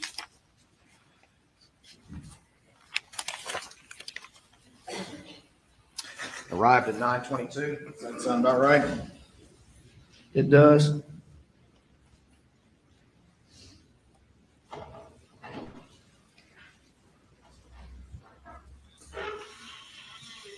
And then at 9:24, you call, that's the landline at Alameda. Is that correct? That is correct. And then you went inside. Is that right? Yeah, that's Talked to right. Miss Shelley. That's right. I called the house phone to get Shelley to let me in. And when you were asked by law enforcement how long you were at your mother's house, you said 45 minutes to an hour. Isn't that correct? I think I said a couple of different things, but I think at one time I did say that. But, you know, routinely through these things, I kept saying, you know, when you get this data, you'll see exactly. When you look at my phone, you'll see exactly. When you do, you know, so, you know, me giving the times was always given with the thought that, okay, that there's OnStar out there, there's whatever. But when you had a conversation with Miss Shelley after the fact, you actually asked her to say that you were there longer than 20 minutes. You know, I heard Shelley's testimony. I believe Shelley to be a good person. I wasn't trying to influence Shelley on any particular length of time because at the beginning of this, I believed that data would show what data would show. And for me to tell her to say something when my own star is going to show something different just doesn't make any sense. So, you know, I can't answer that. What my recollection is that I told Shelley that law enforcement would be talking to her. We may have discussed how long I was there. At that point in time, if I thought I was there 45 minutes, I may have said I was here 45 minutes, but, you know, I can't tell you. All right. And that's the same thing that Blanca testified to, that you talked to her about the clothes that you were wearing. It made her uncomfortable, correct? Ask that question again. It's similar to your conversation with Blanca that she testified about when you talked to her about the clothes that you were supposedly wearing. What made her feel uncomfortable? Do you remember that testimony, sir? What's similar to that? Well, that you're talking to both of these individuals about their testimony in a manner that's inconsistent with what they know. No, I don't think your assertion is accurate. You have to understand this. On August the 11th, when I went to meet with David Owens, and in that, David Owens asked me about, he showed me that Snapchat and asked me about clothes that I had on. And shortly after that, the next time I was with Blanca, I asked Blanca about those clothes because David Owens had asked me about them and made an issue about it. And so I checked with Blanca to see what I specifically asked Blanca, and it was an issue to me. So I got Blanca and I said, I need you to sit down and talk with me about this. This is important. Do you remember my clothes when you came to Moselle that day? And she remembered exactly what she testified to. She remembered that my pants were there. She wasn't sure if the shirt was there. At that time, I think she actually thought the shirt was there, but she was clear that she wasn't sure about that. No, she wasn't unsure, but she didn't remember, but assumed that it was. So that was the conversation and why I was asking Blanca. Well, again, you're very specific about your memories of that conversation. Is that correct, Mr. Murdaugh? You dang right. I'm consistent about that because a very short time before that, David Owens is asking me questions and telling me I'm a suspect in the murder of my wife and my child and asking me about my clothes. You dang right it was important. It was important, right? And you dang right I remember why I went to her and for what Who's reason. cross-examining who What you're here? concerned about is yourself. You're not concerned about giving accurate information to law enforcement. All right, Correct. I'm melting. What's the reason for that, Mr. Murdaugh? Why don't you want to give accurate information to law enforcement? Why do you want to talk Why else would you to lie? these women who both are You don't wanna employed be a by you or your suspect. family and try to influence what they are going to say? I did want to give law enforcement accurate information. I told a lie about being down there, and I got myself wed to that. But I wanted to give them as much. I knew that I hadn't done this, and I wanted to give them as much accurate information as I could.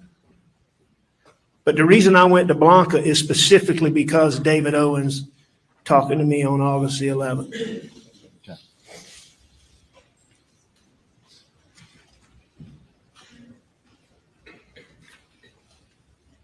You can see that you're underway about 9:42, heading back.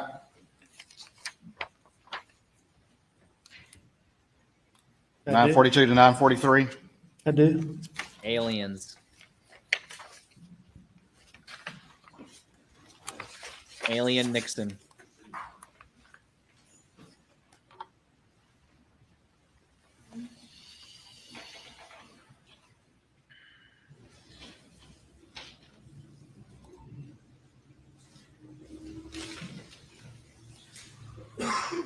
The only murderer in this case is the prosecutor because he's murdering his own case. Turned on Moselle about 10:01. Turned into Moselle at 10:01. Yeah, Um, sorry. it looks to me like I turned into Moselle at 10 o'clock. 10 o'clock on the dot, sorry. Yes, sir.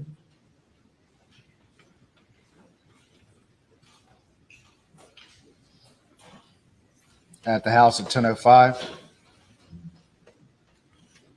Yes, sir. And then that's when you went back to the kennels after you came back from Alameda, correct? I went to the kennels after I went to the house at, I went from Alameda to the house, to the kennels. And we got to the scene. You got out of the car, according to what you told law enforcement repeatedly, and went and checked the bodies, correct?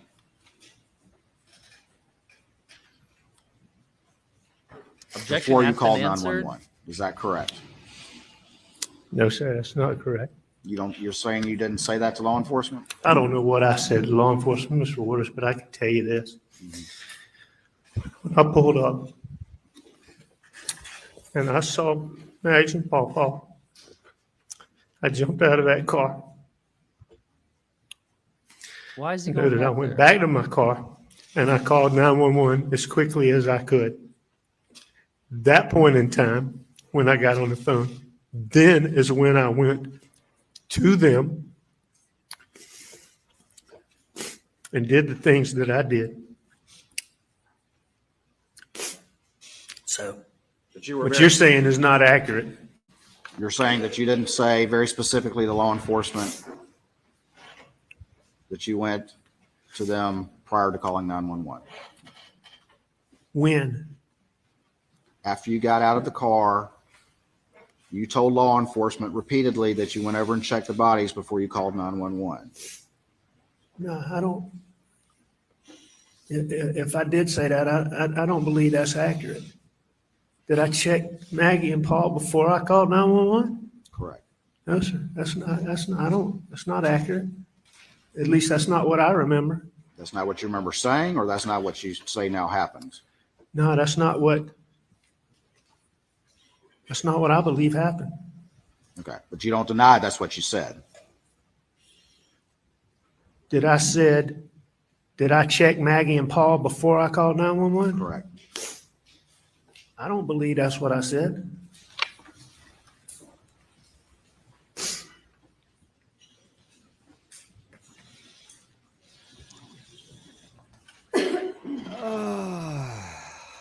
Now, I know I checked them, but I don't believe I checked them before I called 911.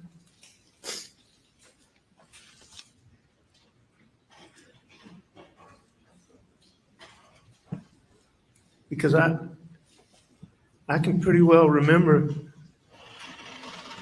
vividly. When I checked Paw Paw, I was already on the phone with 911.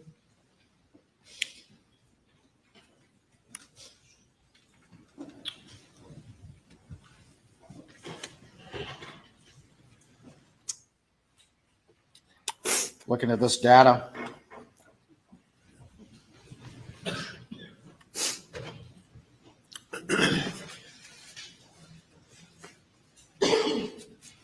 to show the vehicle parking at 10:05 and 55 seconds, Yes, sir. 10:05:57. The Suburban arrives at the kennels. You agree with that? Afro-human. He's got nothing. I mean, there's no smoking gun. There's no. He's got bodies At 10:05, and some 57, raw it shows data. the Suburban arriving at the kennels. It's not enough.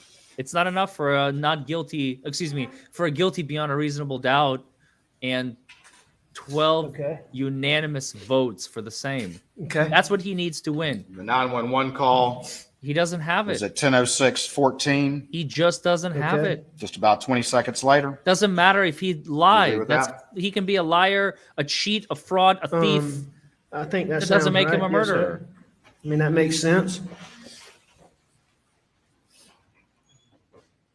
But that goes back to what I'm saying is I pulled up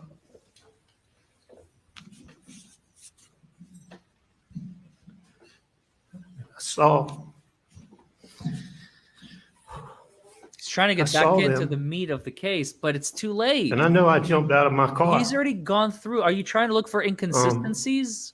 Like in the middle of his But I testimony? believe that I would before I object. checked them, I would object. Cumulative. Asked and answered. Object, for fuck's sake. in fact, Wake I'm up. almost certain. Then I went back and I got that's when I went know and it's got my pointless, but phone still. and I called 911. Okay. And then after I called 911, I mean, there was a little while where there wasn't, I don't think there was anything going on. And I believe that is the time period that I went and checked on them.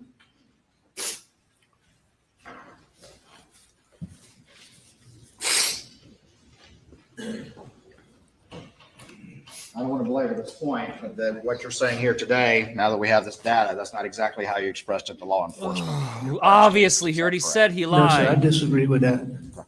I totally disagree with that, Mr. Waters. Will you point to what you're talking about? Oh my God. He's cross-examining. The tables have turned. He's now cross-examining Waters. Waters is in the hot seat now. This is insane. This is insane. I have never seen anything like this before in my entire career. Literally, the lawyer on the stand has become the cross-examiner. The Waters is lost. Like, he's completely lost. He doesn't know what to do. He dug himself into a hole with Murdaugh. He doesn't know how to get out of it. He's trying really, really hard. And Murdaugh is now asking him questions. Excuse me, could you please clarify? I don't understand what you're asking me. I don't understand what you're talking about. I answered all your questions. What more do you want from me? Sit down and either ask a valid question or sit down and leave me the fuck alone. This is crazy. Wow. It's not even so much about manipulation anymore. Forget manipulation was yesterday on direct examination. Today is literally, okay, all right, finally something. Here we go. What do you got? This is where he says, right, he makes that statement about,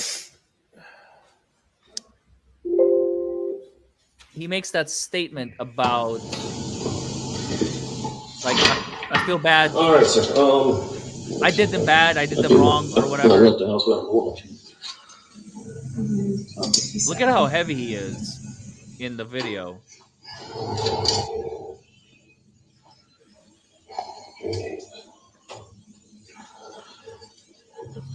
All right, Mr. Murdaugh, state your full name for me, please. Richard Alexander Murdaugh.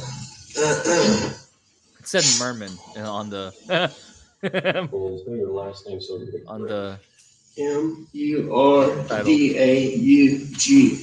All right. And you go by Alec? Yes, sir. And date of birth, Mr. Murdaugh? May 27th, 1968, And a good phone number for you.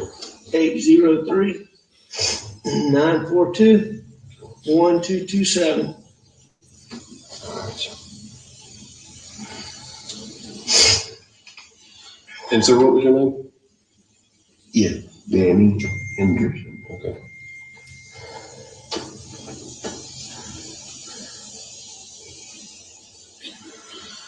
All right. As I stated, I'm David Owen in Lower Rutland with Collin County. I'm with SLED. I hate to have to do this. I but- understand. Yeah. I totally Yeah. understand. Yeah. So you don't have any problem Yeah. with it. So, Just start at the top, take your time. Like when I came back here, Mhm. I mean, I pulled up and I could see them, and you know, I knew something was bad. I ran out. I knew it was really bad. And my boy over there, I could see it was.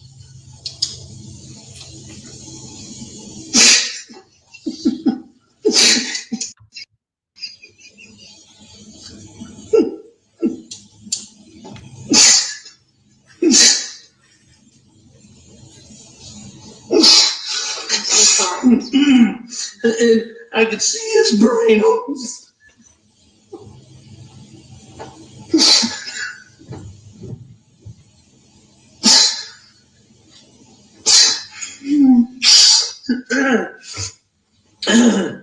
And I ran over to Maggie. And actually, I think I tried to turn Paul over first. You know, I tried to turn him over, and I don't know. I figured it out. His cell phone popped out of his pocket. I started to try to do something with it, thinking maybe, but then I put it back down really quickly. Then I went to my wife, and I mean, I could see. Mhm.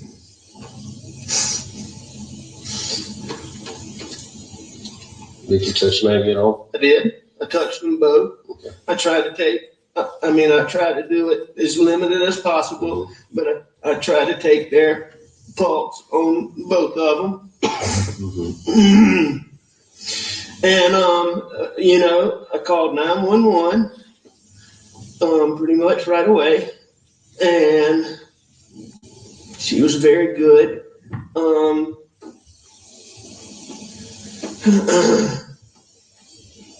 I talked to her. I told her I was going to get off the phone to call some family members. I did that. And What family members did you call? I called my brother Randy, and I called my brother John. And I tried to call a little boy, a real good friend that's right around the corner from here, but I didn't get him. The person you didn't name, that was Rogan, the little boy right Around the corner. Is that who you're talking about? That's correct. But going back to your question, I mean, that's the way I remember it, what I said right there. And you know, your question about did I do these things before I called 911, that's not what I said then. And that's not what I remember now. So you're saying now that you went out, you checked, you came back, got your phone, and that's when you called 911? I'm not saying that now, Mr. Woods. I am saying, but to me, that's what I said then. I mean, I'm not saying that now, but I am saying that I told her, I called 911 right away. There was no time to do the things that I'm talking about doing in the time between getting there and calling 911. When you talked about calling Rogan and you said that he lived right around the corner, correct? That's correct. But Rogan wasn't staying there at the time. That's the whole reason that Cash was at your kennel, right? You knew that. Well, Rogan was staying in Beaufort a lot, but he was home a lot too. I didn't know where Rogan was on a daily basis. About keeping his dog Cash at the kennels when he was staying with his girlfriend and working down in Beaufort? Yes, he had asked me that. But I mean, that had been some time before. I didn't know. You're making a big deal about this, Mr. Waters, but that particular night, I didn't have a clue where Rogan was staying or not staying. I was trying to find somebody with me. I'd call. And Rogan was the next best alternative. Of all these kids that you've heard, Rogan, Gibson, I mean, Roro is like a Rogan. You prefer when I call him Rogan, is truly like a son to Maggie and I. And he was such a good friend to Buster, and he was such a good friend to Paul. And Oh, you've yeah? been through What is it, everything I Maggie? have. You'll see that 2 weeks or 3 weeks prior to this, I ran out of gas when Bus and Paw weren't home. Damn And you, Rogan's the person that I called to bring me gas. Nobody's disputing any that Rogan would have helped you. is the video back? Let me keep playing Was this. around. Is the video back to Paul, being good again? when you walked up. Blood. Anything else? I mean, there were some body things, yes, sir. I mean, like any other evidence? I know you said the phone fell out of the pocket, but did you see anything else that didn't belong or shouldn't belong or that wasn't part of Paul? No, sir, not. No, sir. How about Maggie? No, sir. You didn't see anything around them? What made you come out here tonight? I went to, my mom's a late stage Alzheimer's patient. My dad's in the hospital. My mom gets anxious when she does. I went to check on them and Maggie. Maggie's a dog lover and she fools with the dogs. All right, it should be good now. And I knew she'd gone to the kennel. I was at the house. I'm not even connected to Wi-Fi, hotel Wi-Fi anymore. I'm connected to my hotspot. You just testified that in the wake of this, you didn't know what you said to law enforcement. That was what you just said.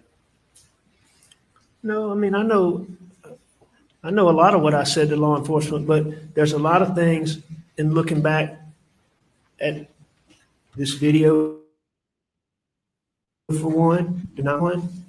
I mean, there's a lot of things that I didn't remember. Okay. But right then and there, just not long into this interview, you made a conscious decision to lie right there. Play that again? You said, I was at the house.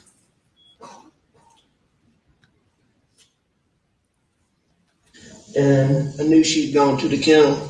I was at the house. I left the house. Play.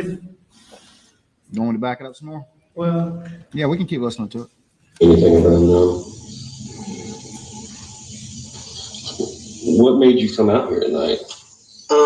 I went to, my mom's a late stage Alzheimer's patient. My dad's in the hospital.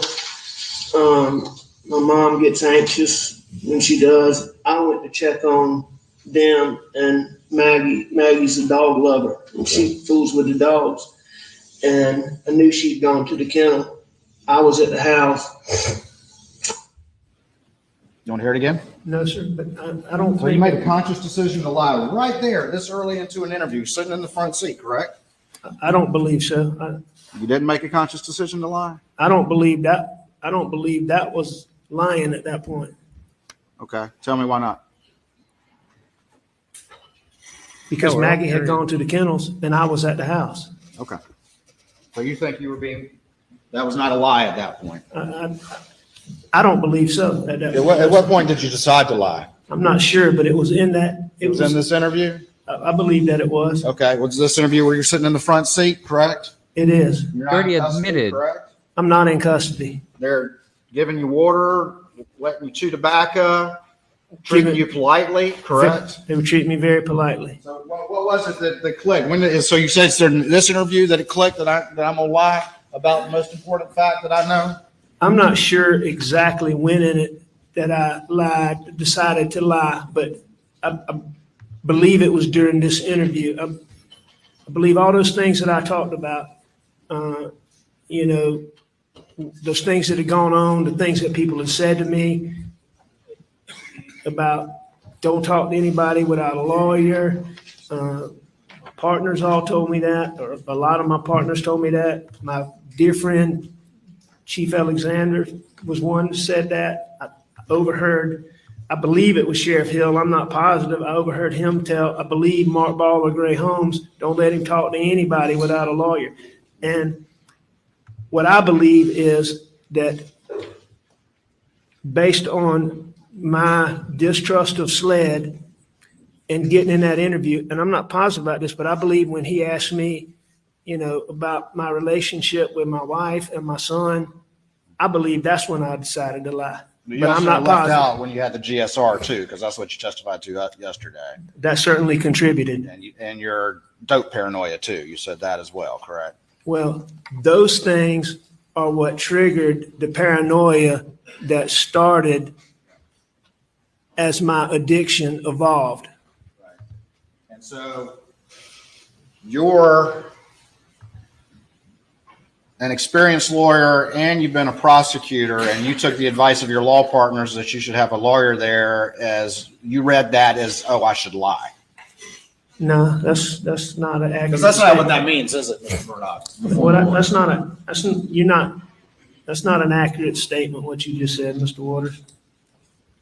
I just repeated what you just said. You said it was one of the factors was your law partners, and now you're blaming Sheriff Hill and Greg Alexander told you that you needed a lawyer before you talked to police, and you took that somehow as meaning I need to lie No, as a lawyer and a prosecutor? no, that's what you said, Mr. Waters, but How am I mischaracterizing it from your perspective, Mr. Murdaugh? Because I think isn't that what you heard? Isn't that what you just said? Excuse me. no, sir, that's not what I said. All right, So, well, say it again. I believe those guys were trying to help me. I believe they cared about me. I believe they thought that I was in a condition such that I shouldn't talk to anybody. I mean, those guys had to prop me up, help me get myself together just to be able to go talk to David Owens. I mean, they were trying to help me. But before that, that was just one of the many things that I believe led to that situation sitting in there where those paranoid thoughts came to me. Them talking about not talking to anybody without a lawyer, Brian Murdaugh, checking my hands, the fact that I got a pocket full of pills in my pocket. I was the person who found Maggie and Paul. My distrust for SLED. All of those factors combined and made me decide to lie. I also know him asking me about Maggie and Paul contributed to that paranoia. All I'm saying is I'm not disputing that I lied. I'm just saying at this point, you're saying I made a conscious decision to lie here, and I'm saying I don't think I made a conscious decision right there. Okay, so it's later. I believe so. Had you already had your GSR done at this point? Yes, sir. Okay. I had. And you already talked to your law partners and heard Sheriff Hill. Now you're blaming him and I'm not- blaming no. Chief Alexander now as well for your lies. No, sir, Mr. Waters. You just added that one. You didn't say that yesterday. You just added that one. Be given an opportunity to answer the question. Objection. Can you finish your last answer? All right. Mr. Waters, I'm not blaming anybody. I accept full responsibility for what I did. What I'm saying is what I believe contributed to me doing that and the reason why I did that. I think those folks were trying to help me. So I don't blame them.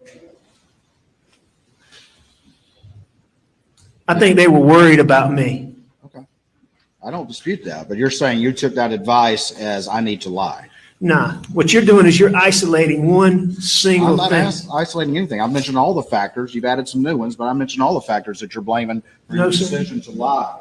That's not what you did. What you asked me is you said, I took my partners telling me not to talk to somebody without a lawyer as a reason to lie. And that's an inaccurate statement. That was one of the factors that went into a series, decision to lie. hang on, Mr. Waters, a series of events Exactly what I All was right. thinking, Mama Mojo. Literally. that caused me to have paranoid They don't- thinking. what else do they need? All right. And then I lied.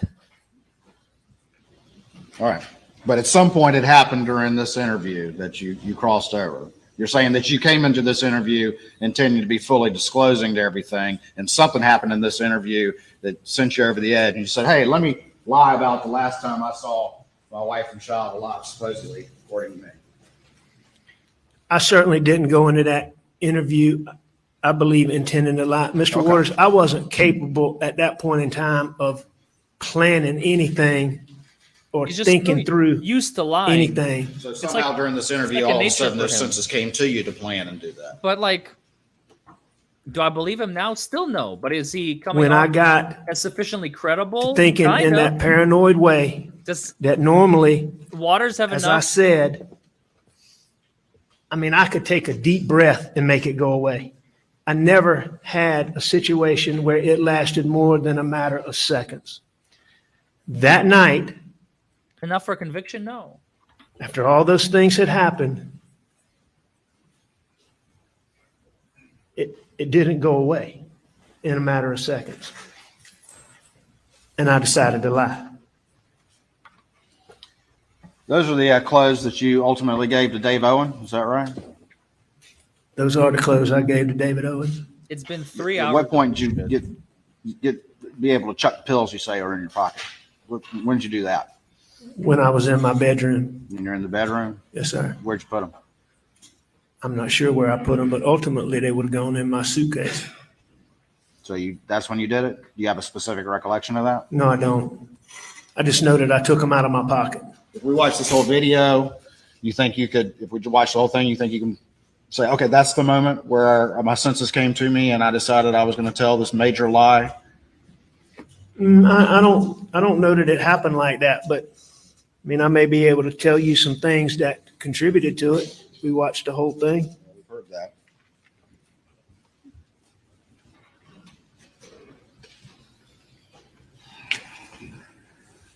Even Waters is sighing. He knows. He knows it's bad. Oof. I just want to be clear, though. At least on this one, at some point during this interview, when you were able to plan your lie about this event, and you made that decision. Obviously, But it wasn't what we just played. It wasn't yet. It was some point after that. I don't think that's a lie right there. Is the reason why I don't think that it's occurred before this, because what I'm saying there, I believe to be truthful. And Yep. I know this. I know for a fact that when David Owens asked me about my relationship with my wife and my child, I know that that played a role in that. And I believe that, and I may be wrong, but I believe that this was before that. You ever heard the expression, not telling the whole truth is the same as telling the lie? Sure I have. And That's something you understood as a lawyer and a prosecutor? Yes.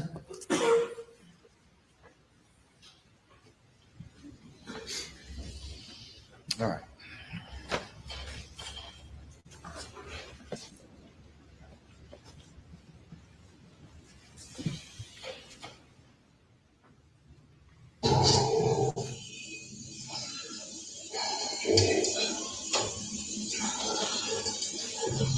All right, Ms. Murdaugh, state your full name for me, please. Richard Alexander Murdaugh.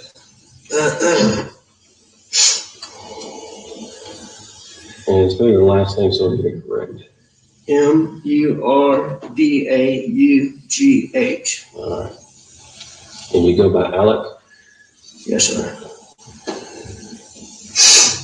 and date of birth, Mr. Murdaugh. you see May it, you all got- 27th, 1968, And a good phone number for you. 803-942-1227. All right.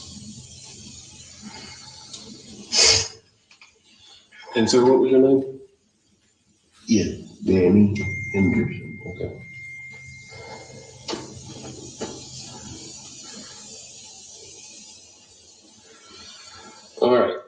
As I stated, I'm David Owen in Lower Rutland with Colleton County. I'm misled. I hate to have to do this. I but, understand. yeah, I totally yeah, understand. yeah. So you don't have any problem Yeah. with it. So,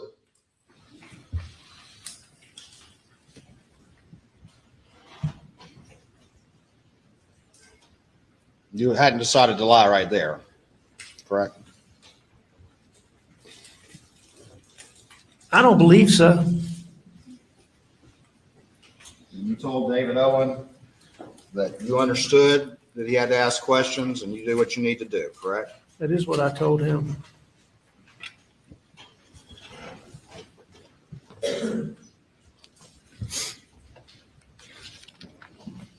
Ron, this might be a good time for a break. Clock. Ladies and gentlemen, addressing the jury. We'll break till 2:15. Is going to We'll go to the reconvene jury room. Please do not discuss the case. with his colleagues and decide what are we going to do? How are we going to do this? Do we have anything? What else can I ask him? What did I miss? He's out of options. Oh my God. There are 8 women, 7 men, I believe. This is nuts. This is absolutely crazy. Mr. Murdaugh, you may step down. You're not allowed to discuss your testimony with anyone during lunch. And Mr. Griffin, will 15. address whatever matter you want to place on the record when we return. Yes, sir. Now, 1 second for everybody. Okay. All right, 1 second before everybody moves. So I guess everyone can be seated.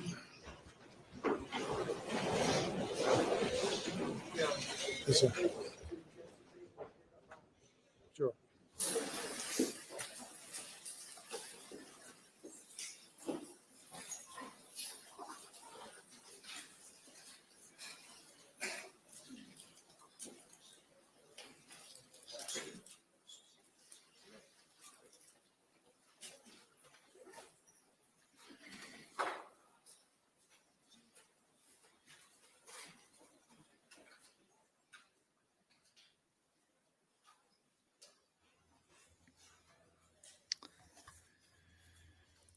Oh, man.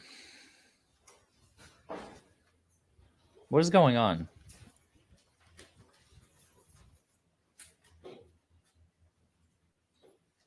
James is in court. Yeah.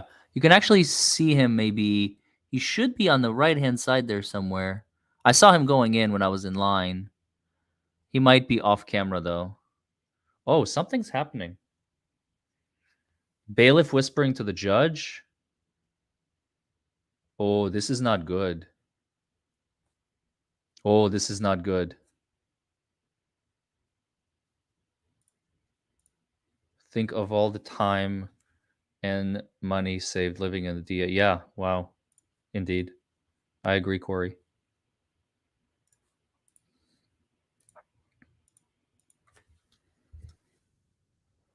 We'll be in recess to 1:15.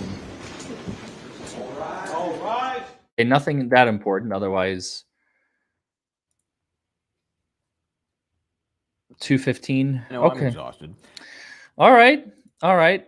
Um, I'll see you all in the other stream. I'm about to go live in about 10 minutes, 7 minutes, 6 minutes.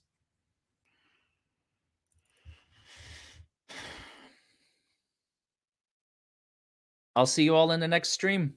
I'll see you in a minute. Go bounce to the next stream. See you there. Bye.